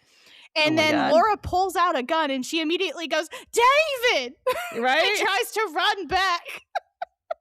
I'm like, lady, what the hell? Oh my God. At least just stand there and go, David, can you come out here, please? And why did the other woman think that this woman was a threat? Right? Maddie wasn't holding anything in her hands. Right. Didn't even have, I don't even think she had a purse on her. Like, No. why did this lady think she was a threat when she didn't convey Maybe any kind of just threat at all? Just because she popped out of fucking nowhere? Possibly. Scared the shit out of her. Right. Anyway, so then Maddie doesn't want to take this case. And then she listens to this guy's tapes. And then she wants to do the case because she fell in love with that guy. I mean, that was implied, yes. In her mind, he's dead. How the hell did you fall in love with him? I understand having a appreciation for him because of what he did or whatever, but I don't understand that. We have to solve his murder because I love him. Well, and based on her history of who she's gone out with dates, right? I'm not entirely sure she knows where she lands as far as partnership. Like, right? Well, and we she's still don't figuring know that her out. history. They haven't Not set really, up yeah. anybody's history. Anyway, Yeah. so come to find out, radio host dude is not dead. Again, this is bad criming. He went back to his home 24 hours after he was declared dead. Fell asleep. And fell asleep. And then just the line that Rachel has for Ross when he reads that letter in Friends. And she's like, you fell asleep? That's what comes to mind right now. Well, this is bad criming. I mean, it's not like you kill yourself every day, right? Right, but you prepare. If you're going to do it, fake your death every day. Better. He knew he should not go back to his house. He said that, but he did it anyway because I needed a few things. Prepare because he didn't better. prepare. Yeah, he didn't prepare with cash and he had a location a to meet up with Laura. That was going to be a couple weeks later. He had a location to go to, yet he went home. Yeah, where was his hideout gonna be in that time frame? It was supposed to be the location that he set up with Laura to meet. Oh, and did you find it funny that he's like, meet me at the station? And I'm like, why would you go back to the murder scene? Right, let's go back to the murder scene. That's fine. Hide in plain sight. Oh, this whole episode there was a lot of dumb things. Also, that's not how lockpicking works. Oh my God. I was like typing because I was like, you need what are you doing with this? You need at least 2 pins, number 1. Because you have to have a tension rod and the other one to deal with the pins. And not a stick pin because that will get broken off. Right. That's not enough strong to do the enough. job. No. Also, he retrieved it from her belt area. Right. So why in the world would a woman or any person actually have a stick pin right there? And when we say stick pin, we're talking about the sewing ones that have a ball at the end on one end. They are ornamental pins. They are ornamental pins, and they're worn to keep fabric and things in place. It is weird that she would have one right there. It would make more sense if it was along the side to hold things together. It wouldn't make sense for her to be. I still have a question about, she's a woman of means, right? She would have a tailor, right? She wouldn't have these stick pins in her outfits, right? There's a lot of what? Also. How did he know she had a stick pin there? Right. He didn't ask for consent to just grab from her waistline. Right. And also, the fabric didn't move after he pulled that off. So either she had more stick pins there, which is not obvious, or it wasn't doing a damn thing. So now, this comes up again in the next episode. Yeah. The whole lockpicking thing was very dumb to me because I was like, and she tries it again later in this episode with her. She does it twice. shoulder or whatever, and she Yeah, it does the happens twice. whole oh my god. She Yeah, does it the happened whole twice, and that's not how you lockpick. I know no. how to lockpick, I learned for my career. That's not how you do that. I don't know how to do it, and I knew that was wrong. It's because I made you watch Leverage, and Parker's really good at it. I think I've rolled my eyes at this show more than I did for any other show we've watched. Yeah, this one is ridiculous in that's a very dumb thing to do. Why are you being a dumbass? That's bad criming. Be a better detective. All of these things. And it's not the acting. The acting's good. It's No, everything the else. acting was good, the costuming was good. I would even give the music a B minus. Mhm. It's a little annoying that there's these romantic scenes or whatever, but the dialogue, mm-mm, Mhm. and the way that scenes are constructed, mm-mm, it's not for me. Right. I feel sorry for Sybil Shepherd and Bruce Bruce Willis. Willis. Yeah. Apparently, it sold though because people watched it. I mean, people watched it, obviously. So, what did you think about David lip syncing and singing in the bar with a pretzel stick? It was ridiculous. It was ridiculous. All It made because no sense. right. All because he possibly likes Maddie, but he can't even admit that to himself. And then he tries to call her a million times over the night. And she thought that was sweet. And I was like, how is that sweet? That's stalker. She doesn't owe him anything, any explanation of her time. She doesn't owe him any explanation of who she's seeing or not seeing Mhm. or any of that stuff. Even if she did fall in love with a guy who's dead, right? I mean, that's That's her ridiculous too, business. but That's her business. it is her business, but I'm also calling that's dumb. That's bad writing. I mean, unless you're writing a ghost story. I that's separate. That this is supposed to be a procedural detective comedy something. Oh, yeah, that's right. It is supposed to be that. That's the thing. Again, rolling eyes. If this was set in a different time, like set in sci-fi something or other, I can give a pass to a lot of shit. Yeah. But it's not. So I have to treat it as real life and then go, I what the think that's fuck? the problem. This had too much creativity and not enough in the realism stuff, right? Right. It was again the teeter-tottering and the Mm-hmm. it just didn't none of it fit together, like, it wasn't tight. So It just wasn't tight. when David is done being drunk, well, not done being drunk, but he gets taken back to the office and is on her door, number one. Okay, that was kinda funny. It was funny, but also ridiculous. Very much so. It's very much that was very much a sitcom moment, and I can appreciate that. Sure, fine. Yeah. But he calls her a wanton woman, which is a woman seen as sexually unrestrained, which is not her. But that tells you a little bit about his vision of her because he does Mhm. continually make references to sexual advances or sexual Mhm. tone or any of that stuff. And I think it's being sold at this time, right, in the 80s as romantic. It's not Put romantic. that in huge quotes. It's not That's romantic because so we not know better romantic. now. No. It is very much a cat and mouse kind of chasing of, I don't know. No. chase and conquer kind of situation. Don't like that. She's stronger Yeah. than that. Again, she should have skills because she's been in modeling, Right, and she's been on her own for a really long time, right? So she should have some social skills here that right? help her to modify and get around and navigate these circumstances. But This yeah. whole episode was really dumb, and it was all about love. Yeah, I did I write what he said? I don't think he wrote what I wrote. I don't- have what the radio star said. Yeah, He said, "I realize I'm giving up on all my life, everything to be there for one woman all the time. That she will be my life, but women have been doing that for men for years, right? So, yeah, he's not wrong, he's not wrong, but you want a cookie or gold star? right? Like, I don't what do you want me to do with that? What are we doing with that?" And it didn't end up mattering at the end because then Nope.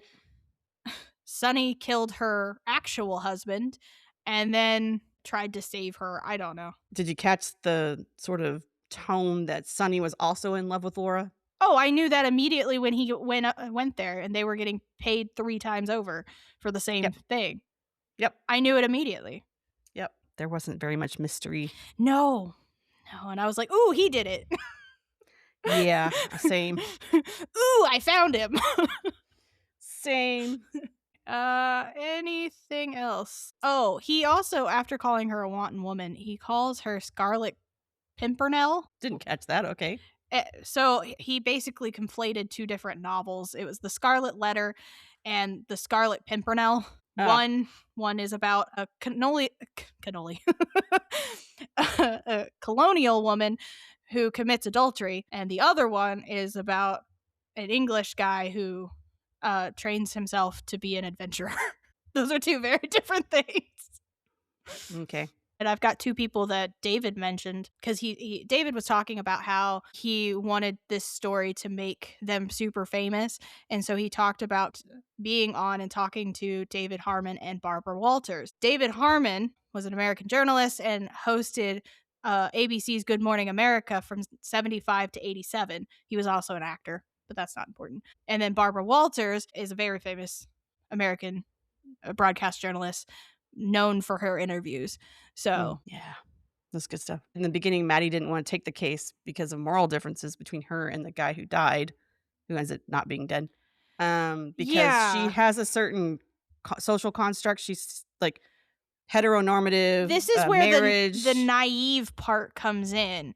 I I don't get don't that. understand it. She's lived long enough. She shouldn't have that.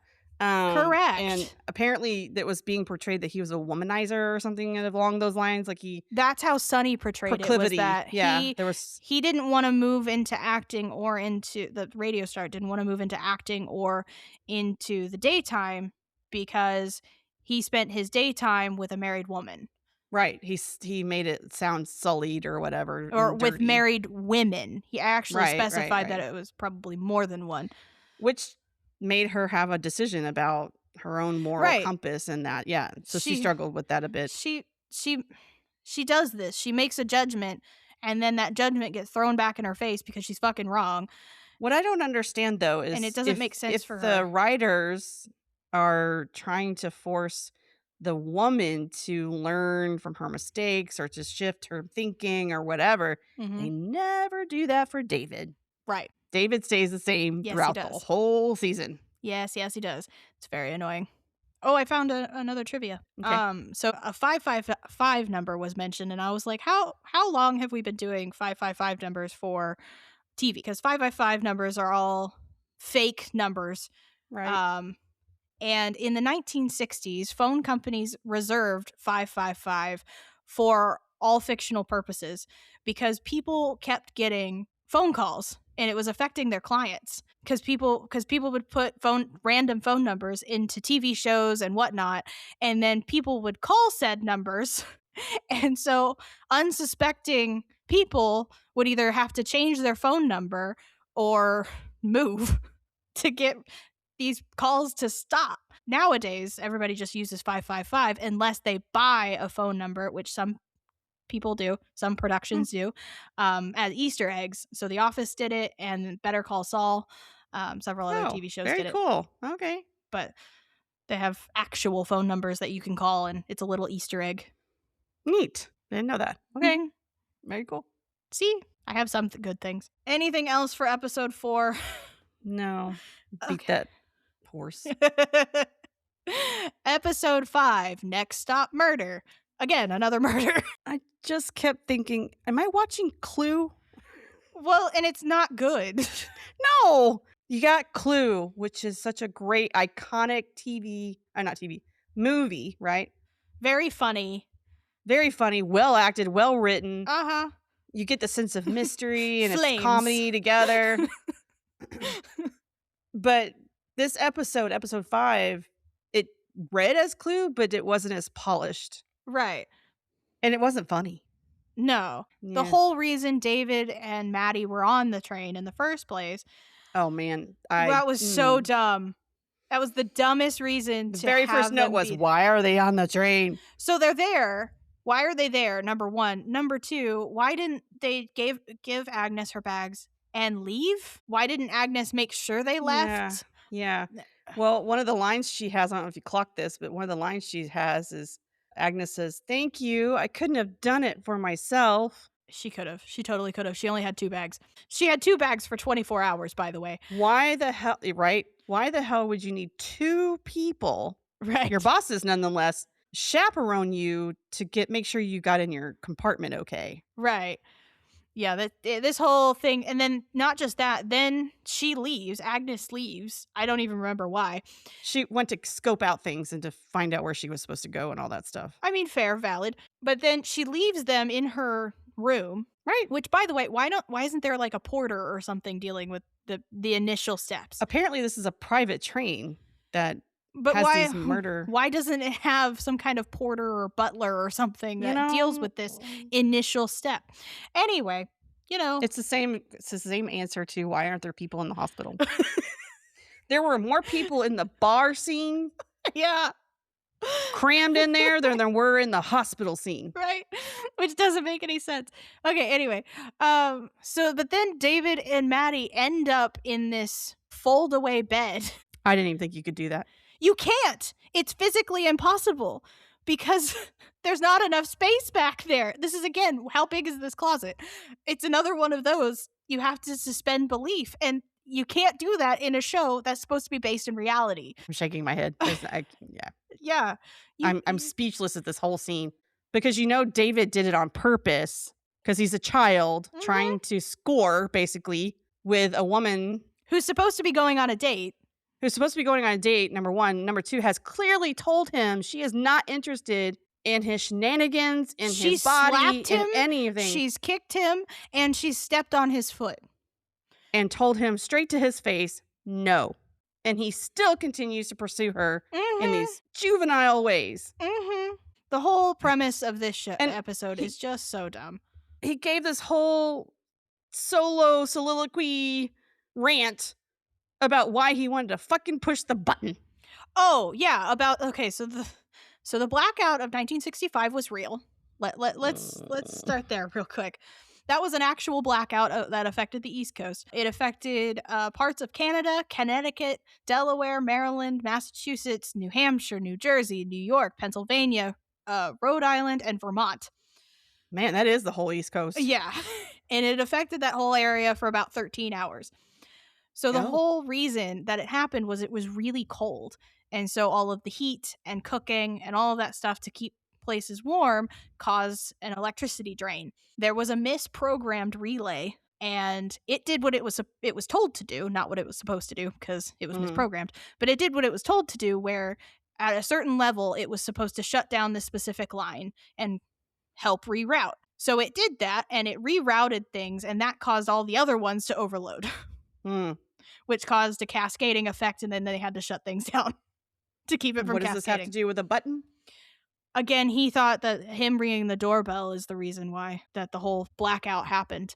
Oh, his story about That's his whole story. leaving the light on. Yeah.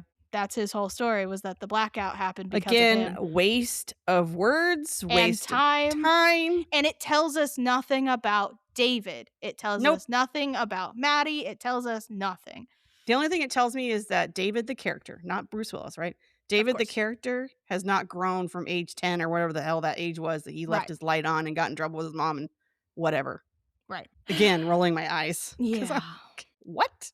Yeah. So the guy who's supposed to be running it turns up dead. The author guy. The murder mystery dude. Yeah, the author and dude. My first thought was, he's not dead. This When is he the murder said- mystery. He literally said, there's going to be a murder tonight. And I said, and it's going to be you. And I was right. I was like, okay, so he's the murder mystery. And what's really funny is they all just assume he's dead. David picks up his head and is like, no, he's dead. Check a pulse. Right? That's how you tell if they're dead. So come to find out, he is actually dead. Yes. I was waiting for the reveal the whole I was too. I thought episode. he was going to be, yeah, for sure. I Yeah, was like, thought he he's going to come out of a pop up closet or somewhere. something. Yeah, yeah. Mhm.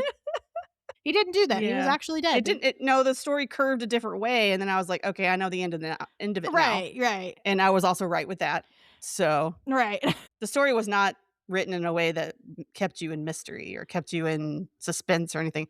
No. Yeah. It was the assistant who was being taken advantage of and got tired of being taken advantage of. Surprise, surprise. It kills me because the character is a forensic scientist. Uh-huh. Crime better, Right? dude. Crime better. What's really funny is that actor was played by the actress who plays Agnes. They were married. at the time. Really? Yeah. Oh, that's cool. That's really cool. Yeah, Right. he's played in a bunch of things. Oh, If I yeah. remember right, I think he was in Ghost. It may be conflating two actors, but I didn't look it up, so sorry, people. I But don't know. I think he was in Ghost, I don't know. the movie. But that's okay. I don't know movies. I know Obviously, it TVs. wasn't as important for me to look that up. So sorry. No, because crime better. That's the whole Right? point of this Crime whole better. show. Um, You can't be a scientist and be stupid. I mean, right? that just doesn't And jive. he tries to pin it on Agnes, and then, of course, that doesn't work. Oh, and this kills me. She still had empathy and Oh, she still wanting to wanted help him to. and change him, Uh-huh. even though he threw her under the bus, Yeah. man. Oh, yeah. So Oh, but Agnes and Rodney's the assistant. Right. They have this love connection. Oh my god. Oh my god. And then No. at the end, she even says something about how it was a deep and meaningful relationship. It's not. It was not a What, deep for and 8 hours long? 24. 24. Wasn't even that. It wasn't even that. No, 24 is how long they were on the train together. Right, yeah. That's but about it. That's not how long they had the relationship, though. No, because they didn't do anything. Yeah, so it's not a deep and meaningful relationship. No. I have to say, my favorite character out of all of them was Skylar. Right? He was the slightly effeminate guy. Yes, it was. He was done with all of their bullshit. Yeah. Yeah. So, a couple things about that show is it did read as a Clue kind of nod to me. I think it was. I think so. The last two have been based on things. Oh, yeah. So, episode 4 was sort of homage to the 1944 film Laura. It was I didn't look it up past that. And then this one is the Orient Express, I think. Murder on the Orient Right. Express. That makes sense. Yeah. Orient Express, Clue, all the yeah. Right. Didn't do a very good job. No. I was doing okay with it. I was hanging in there until the end. With Maddie and Agnes or on the train? Well, that was the very, very end. So just before that, right? I'll get there. But just before that, the chasing scene where they find out Oh, that forensic on scientist the is train. dude. Of course they end up on the train. Yeah, they end up on outside of the train on top of it while it's still going, mind you. And they at some point they had 15 minutes left, so I don't know where all that time went. I have no idea. Why, you know, I don't understand the next steps of things, but right. Because now we're chasing the scientist who is now going on top of the train while it's running with a gun. With a gun, and in his lab coat. Also, where did this gun come from? Yeah, right. Yeah, I don't know, but there was a shot where they walked into a room and they're like, the gun's gone, and whose gun? What gun and whose gun? So they chase him. And I say Maddie and David chase him. And now Maddie is still in her heels and sequined. She's not. Did she change? She's not in heels on top of the train. She took those off. Oh, did she? Okay. Yes. Anyway, so this is one of the same thing with the stupid ladder thing in the very first, where he tries to climb out, fumbles it, falls over. Oh, he gets kicked. The scientist guy kicks his face. Oh, I didn't see that. That's why he falls back. And then he's like, Maddie! Right, yeah. So one of the few times he screams her name. She's tasked with pulling this muscled guy while a train is moving in her stocking feet, because I'm assuming she's wearing pantyhose, because that's what you do in the 80s. And, somehow she manages it, I guess. Yeah, and then they both climb up to the top. Then they both climb up there for whatever reason. Then they're holding hands and they're trying to convince the guy, hey, there's a tunnel coming. Turn around. There's a tunnel coming. There's a tunnel coming.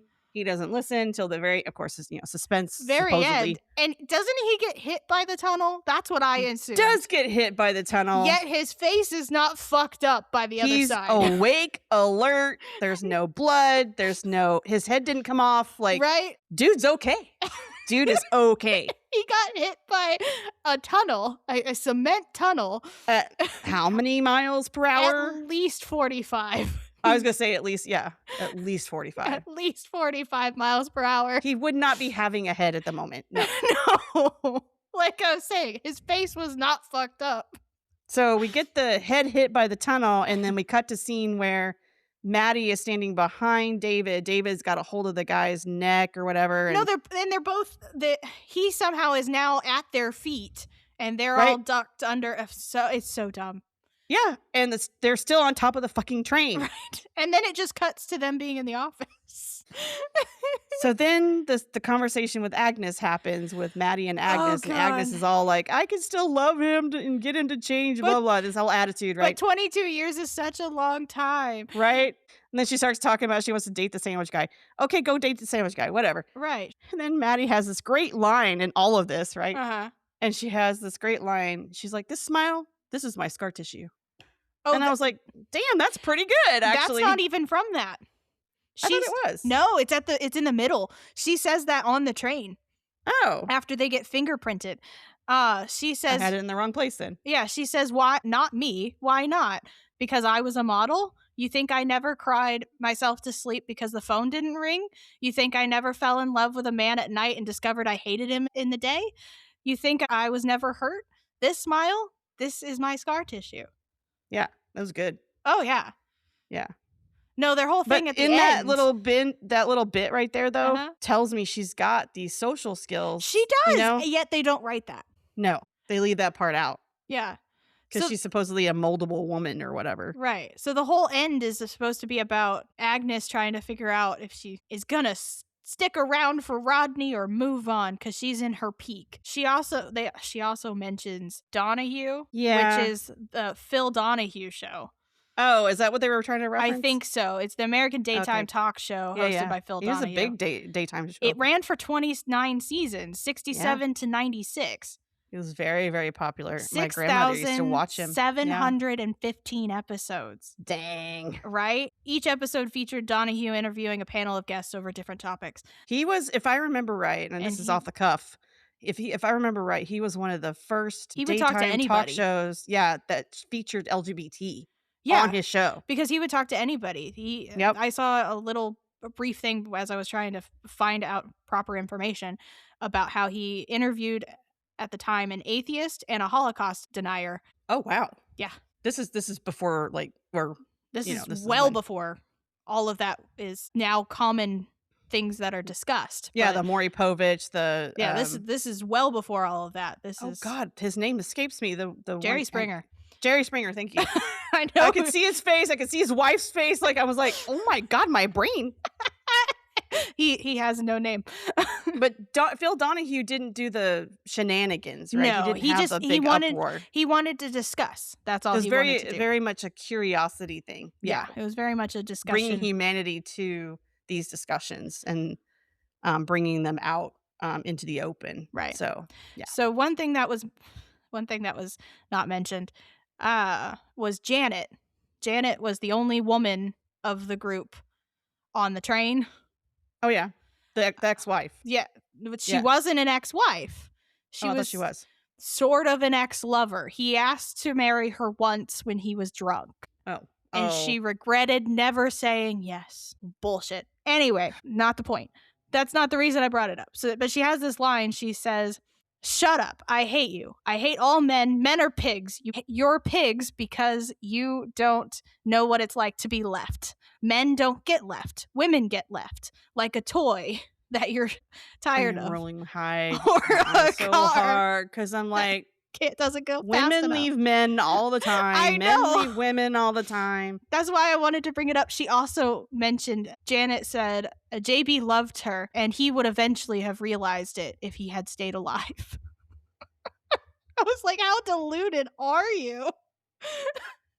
It's right up there with Agnes. What It's like the poisoned hell, by man? love. Yeah, like poisoned by love, you know? Like it's Oh. just consumed you to not have Right? proper Any thought. other thoughts? Yeah. Anyway, so at one point they all do spend the night in one room. Yeah, that was not communicated It until we wasn't. see everyone sleeping next to everyone. I only noticed because I noticed Maddie's fur coat that she wears the whole time yeah. sticking up, and it was very Yeah. obvious that was still Maddie, and I was like, oh, there's a bunch of people in this room. Yeah. But at one point they all say goodnight to each other, and yes. David says goodnight, John Boy, which is the Yeah. iconic closing line of the Waltons. Yeah. It's part of the closing lines. Yeah. Because they all said goodnight to each other, which we'll get to that. But how the hell did they say all of that? They had to yell. I mean, yeah. You see the house on the TV show. Yeah. Right? We'll eventually watch that show We too. will. We will. It's on the list. Okay. Episode 6. Not quite yet. I still have a few more trivia things. My goodness. I know. Okay. I might be saying this wrong because it's French, but Janet mentions that JB got drunk on Courvoisier, and that's when... Yeah, I looked that up. I was like, what? It's a cognac. It's a cognac, and it's one of the big 4 cognac houses. It's part of the family. It's the smallest and the youngest. I don't know what that means. But it was founded in 1835. It sounds very snooty. It does. I was like, I don't know what any of that means, and I don't care to look it up. It sounds like there's a bunch of privilege behind that. Just gonna put that out there. Speaking for those of us who are not in those worlds. Right. Speaking of privilege, let's talk about Dynasty for a minute. How did you get a Dynasty reference? Because he mentions it. David mentions it. He says, let's go back to episode 88 of Dynasty. I did catch that. Can you tell that I've gotten to where I took David's words and just didn't care? Didn't listen, didn't care. He became increasingly unimportant to me as a character. I forced myself to listen to him for the references. I know. So you did it so we didn't have to. I did. Dynasty was an American primetime soap opera from 81 to 89. It was trying to compete with CBS's primetime series Dallas. It was ABC. Dynasties was ABC's. CBS was Dallas. Again, these were TV shows that I was not allowed to watch. Also, they were on way late in the evening. Yeah. It wasn't like after 9 o'clock. There was a reboot of Dynasty that was more recent. I didn't get the year on that. Both of those shows, Dallas and Dynasty, set the tone for like fashion and stuff like that. Like, They were huge. Yeah. Mm-hmm. Okay, that's the main things I've got. I always have more things. Oh, I did. I mean, this show was packing with the references. Have one thing, and maybe the audience knows what the hell she was talking about. But Maddie mentioned something about mountains and 3-minute miles. She says it to David while they're in the train car at the very beginning, and I have no idea what the hell she was talking about. I tried to look it up. Is it a book? Is it a movie? Is it a TV show? I have no idea. Are they separate things? I don't know. I tried. Do you have the whole sentence that she used? She said like mountains and 3-minute miles or something like that. I don't have it was towards David, and it was like a question. I don't. So maybe the audience, if you can go watch that clip and let me know what the hell that means, that'd be great. I wonder if it references like military training or something. Or maybe Google even had nothing. Boot camp or something where you have. Because there was 4-Minute Mile is a movie, but it came out in 88. So that was after this. That wouldn't be it. Right. That's why I'm wondering if there's like a reference to a training program or something. I got nothing. So if the audience knows. I mean, this is the height of, Jane Fonda and aerobics and like I said, I did my best to Google and it. Stuff like that. Yeah. I found That's the best I got. nothing. That's the best I got. I don't know either. I found nothing. It was like, here's movies about mountains. And I'm like, that's not what I'm looking for. No. To me, that seems to speak to like physical agility or something. I got nothing. I tried to look it up. I got nothing. So if the audience, if you know what it is, let me know. Please. Hit us up on Blue Sky. Right? Let us know. Okay, now we can go to episode 6. So the murders in the mail, episode 6. This title does not make any damn sense. When it says murders, it's not. It's a hyphen. It's apostrophe S. No, yeah, that doesn't make any sense. This whole episode doesn't make any sense. Doesn't make sense. Nope. Nope. It makes so little sense. Okay, but let's start off with the ATM there. I knew you were gonna bring that up. Because what the fuck? So ATMs. I have to say, I've never seen an ATM with a telephone like that. So and now were ATMs because I was like 9 at this age. Right. There were ATMs that did have dedicated lines next to them. However, it was more for support that you would call. You would pick it up and ask. They wouldn't call you. The ghost machine doesn't call you? No. Also, ATMs. I did have a question. When he put his card in and the phone rang, I was like, did we have that technology back then? Also, that was very quick. It was very quick. I didn't find any reference of that. There were some with dedicated lines. I didn't find anything that said that they called you. It was more for support if you like if the machine stopped Or took your or card, took or your if it didn't card. give you all your money. Well, and Yeah. the other thing is that you had to use your bank's machine at this time.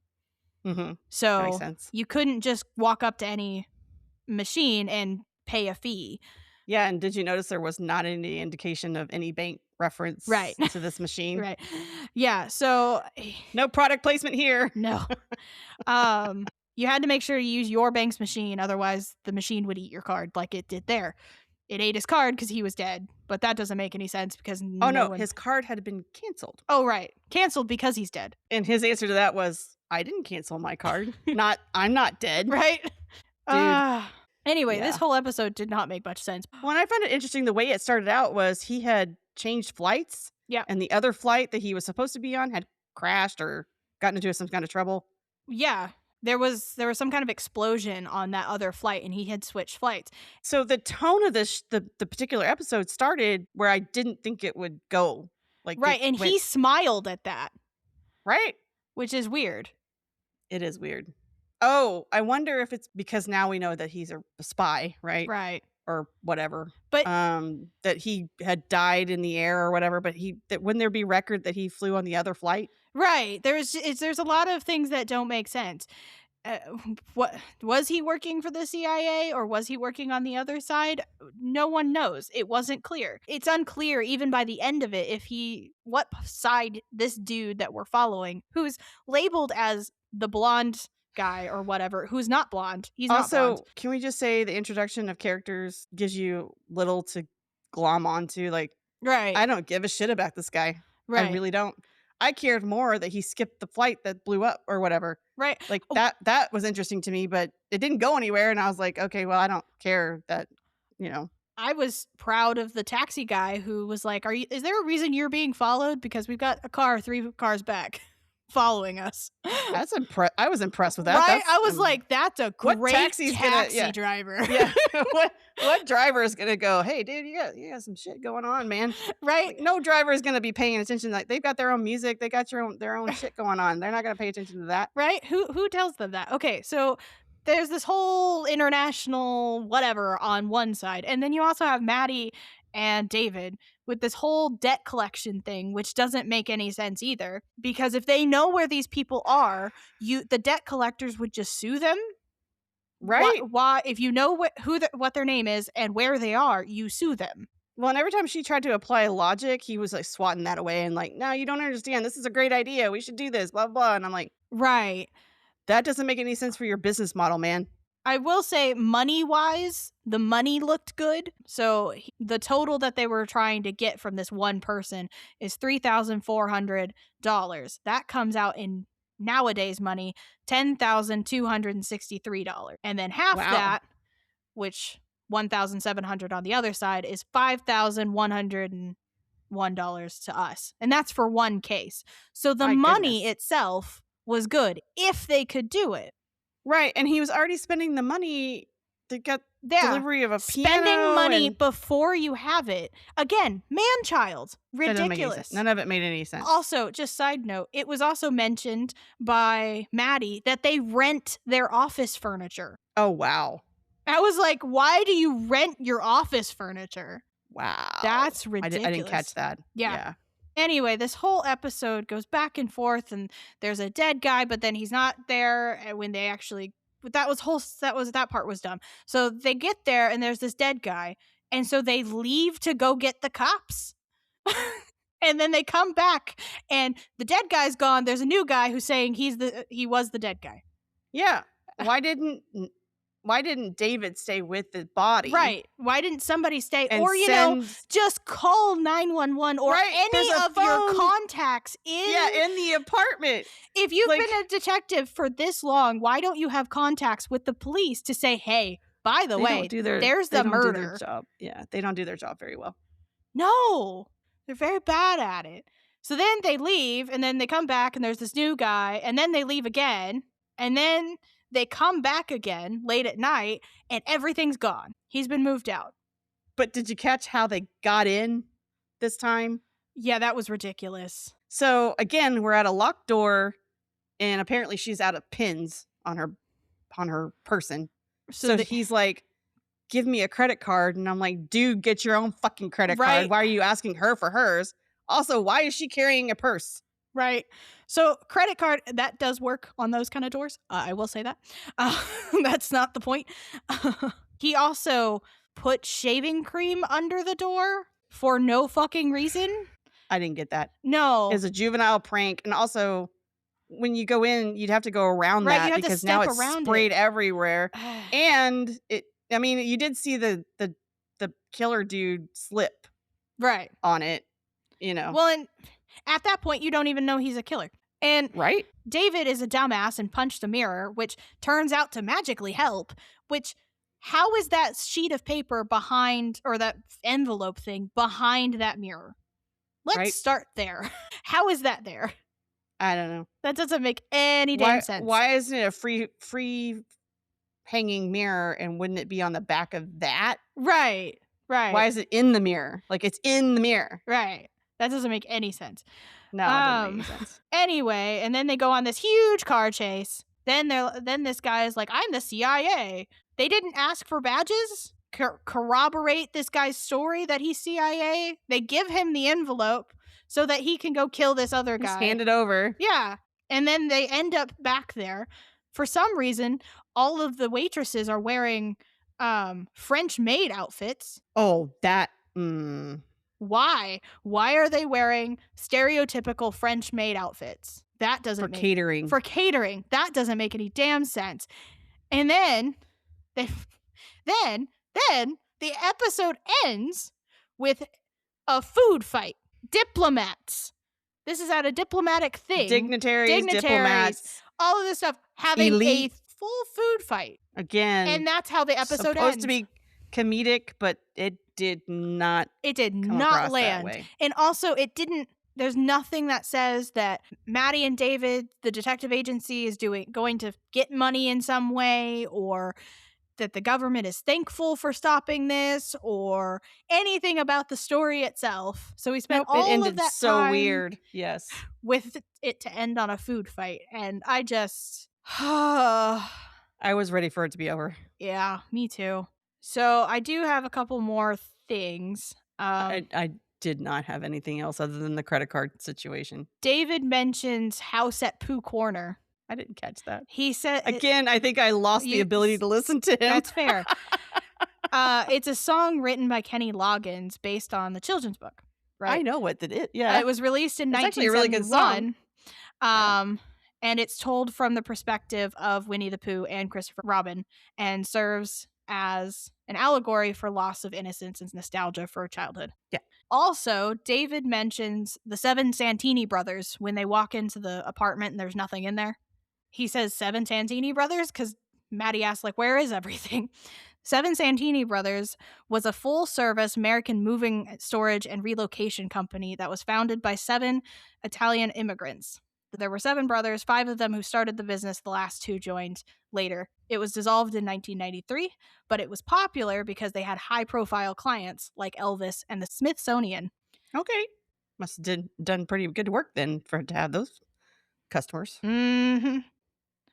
Anything else? Oh, I found a trivia from the last episode. So going back to the train episode, just real quick. At the very, very, very end of it, Agnes sings a snippet of a song, and it makes Maddie smile. And I was like, what the hell is that song?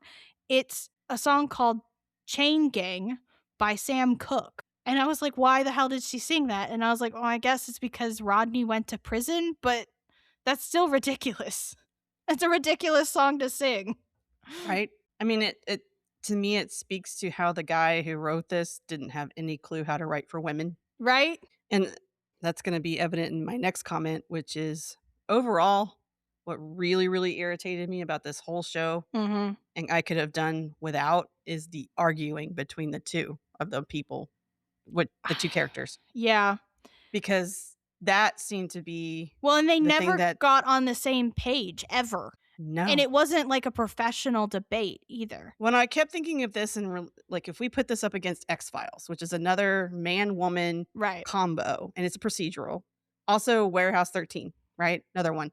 where you have a man woman Mhm. heteronormative kind of situation. The difference is there's an understanding of trusting your partner. Right. X-Files and Warehouse 13 is very big about trusting your partner. Right. Doesn't matter how we feel about each other personally, you have to trust me in the field.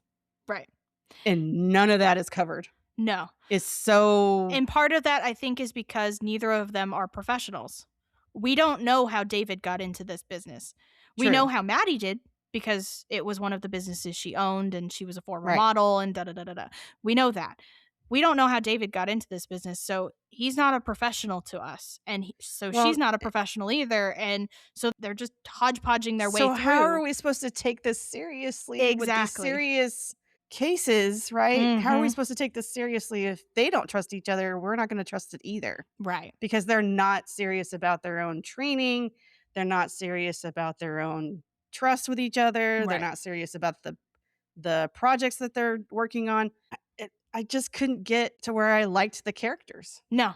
either one of them. No, they gave us And that nothing about the characters, that's the problem. yeah, They yeah, didn't write the characters in a way no. that made it this is where I love procedurals, right? Yeah, But you have to write to the regular cast, the people who are always on there. You have to write pieces and make them likable or hateable. You can make them right, you can yeah, make them the worst character you've ever met, and that can be their trait. That's fine. yeah.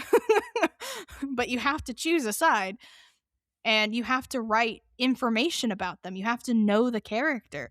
And in this show, they set a basis and then went, "Now we'll just throw them together in random things and give them no background." I think this was heavy on the drama, which is probably why I don't like it. Mhm.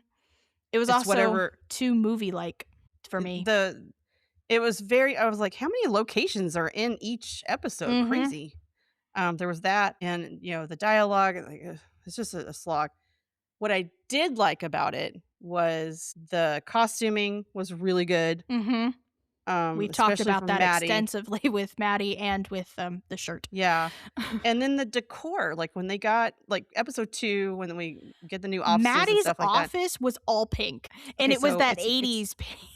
I was gonna say it's not pink, it's mauve. It's like that dusty pink. It is a Sure. dusty, sort of muted kind of Yeah, yeah. which is really funny if it's rented furniture. Well, and it's everywhere. Like, It's the fucking whole it's everywhere. almost a saturated what do they call that? They call it something now where Monotone, where it's no, just it's one called color, something where it's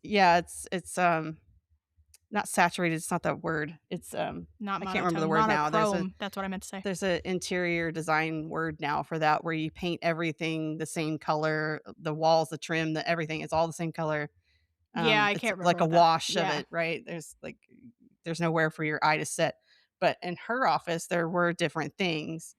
But her costuming was beautiful Mhm. and her But hair she was really wasn't well, like s all of the but things. she's So she's looks executive, she doesn't look like an investigator. That's the right. problem. She looks like she should be staying in the office and he goes out and does all the things, right? Right, he should get Why is shot. she out there? He should Yeah. get shot at. Also, Wait, she was in heels a good portion of the time. So she's out there running around in heels, in a I skirt, never saw her in in anything but heels or no shoes at all. right? When she did the burglary scene for the psychic, she was wearing black flat Oh, shoes. right, that's very true. That's the only one I saw her where she was not wearing Mhm. executive looking clothing or whatever. And it made me laugh because you and I had had this conversation before because Criminal Minds, one of in the very first of Yes, their their first season. beginnings, yeah, the women are wearing heeled boots or whatever with Mhm. purses. And I'm like, that doesn't make sense in the job that they do. Right. Like, so we've had that conversation before and it you can definitely tell the It time yeah. period. Yeah. Oh, yeah. Yeah. Because they didn't take women seriously in these kind of spaces, which is really dumb. So, makes it hard for us to go back. This is not a timeless show because It's not. it's not gonna age well. No, and it hasn't. It really hasn't. No. Despite the success of Sybil Shepherd and Bruce Bruce Willis, Willis, right? yep. The show itself is not it doesn't age well. It's not timeless, Right. unfortunately. Okay. But that's all I got. Yeah, I did not enjoy it. I'm glad we're done. Yeah. I find it interesting that I had the realization that I actually stopped listening to Bruce Willis's character. Didn't realize that until I was talking to you on this show, and I'm like, I didn't Oh. hear that. I didn't hear that. Yeah, that's because. Yeah, I stopped listening to him. Yeah. That's terrible. Mm, That's the thing with all of the characters. They don't say anything important. no. They might say something poignant, but they don't say anything important to the show. Yeah, there wasn't even that many quotes or anything like that to really glom onto. No, Like, not there really. wasn't anything to grab. There wasn't any meat. There's no Mm-mm. meat. And this is definitely not a show to binge just because of the amount of, like, the long shots and the slowness. And I would say you could just run it in the background, but there's not anything that anybody says important. Like, there's Right, not. it's There's the not. dialogue. It's not there No. either. Mm-mm. So it's just not. It's not. No. It gets a barely a D as a grade because it just doesn't have anything to it. I will say, I wonder if this show was slightly ahead of its time with bringing Sybil Shepherd as being an investigator, but I don't know about the history of all that kind of stuff, really. So I wonder if it was part of the draw, besides that she was just pretty. I don't know. I do have a question though. Oh no. Do you think this show could be remade in the current times with better writing, better music? Do you think it could be rewritten? Yes, but what's the point? Right? Also, We have so the many t- choices for the procedurals. title I don't know the that. title Moonlighting doesn't match No, what the word again, titles moonlighting don't mean. match the. Yeah, they don't match the content. Moonlighting doesn't mean switching careers. Well, had a sense that this was something that they did at night. They had like regular jobs during Right, the day regular or something. jobs, That's and what. then, like, That's she what was a model moonlighting. during the day, and then at night Yeah, right. she was an investigator. That's moonlighting. That's it, That makes sense, actually. right? But if it No, was written everything like is. that, sure, Yeah. yeah. And give Yeah. David more depth. Give them both more depth. Give him some growth. There's no growth to his character. Like when we Mhm. talk about Warehouse 13 and that set, or even X Files, which we haven't gotten to, but We're gonna get to. I mean, there's many growth. procedurals, there is growth, and even in the first season, something changes them. Even Yeah, that's the thing because about these procedurals. experiences are supposed to change you. Yeah. David just takes it like it's willy-nilly. This is everyday shit. And I'm like, dude, you don't go up against a gun every day and start fighting the dude in the sheer shirt. That's just not something you do every day. Or if it is, why aren't you better at it? Right. Like, there's a lot to it. yeah. Mm. Oh, I see one quick trivia. I'll end on this random trivia because it didn't make sense to me at the time, and it probably didn't make sense to any of our audience if they did watch it. David mentioned something about alligator or a polo player on your pocket.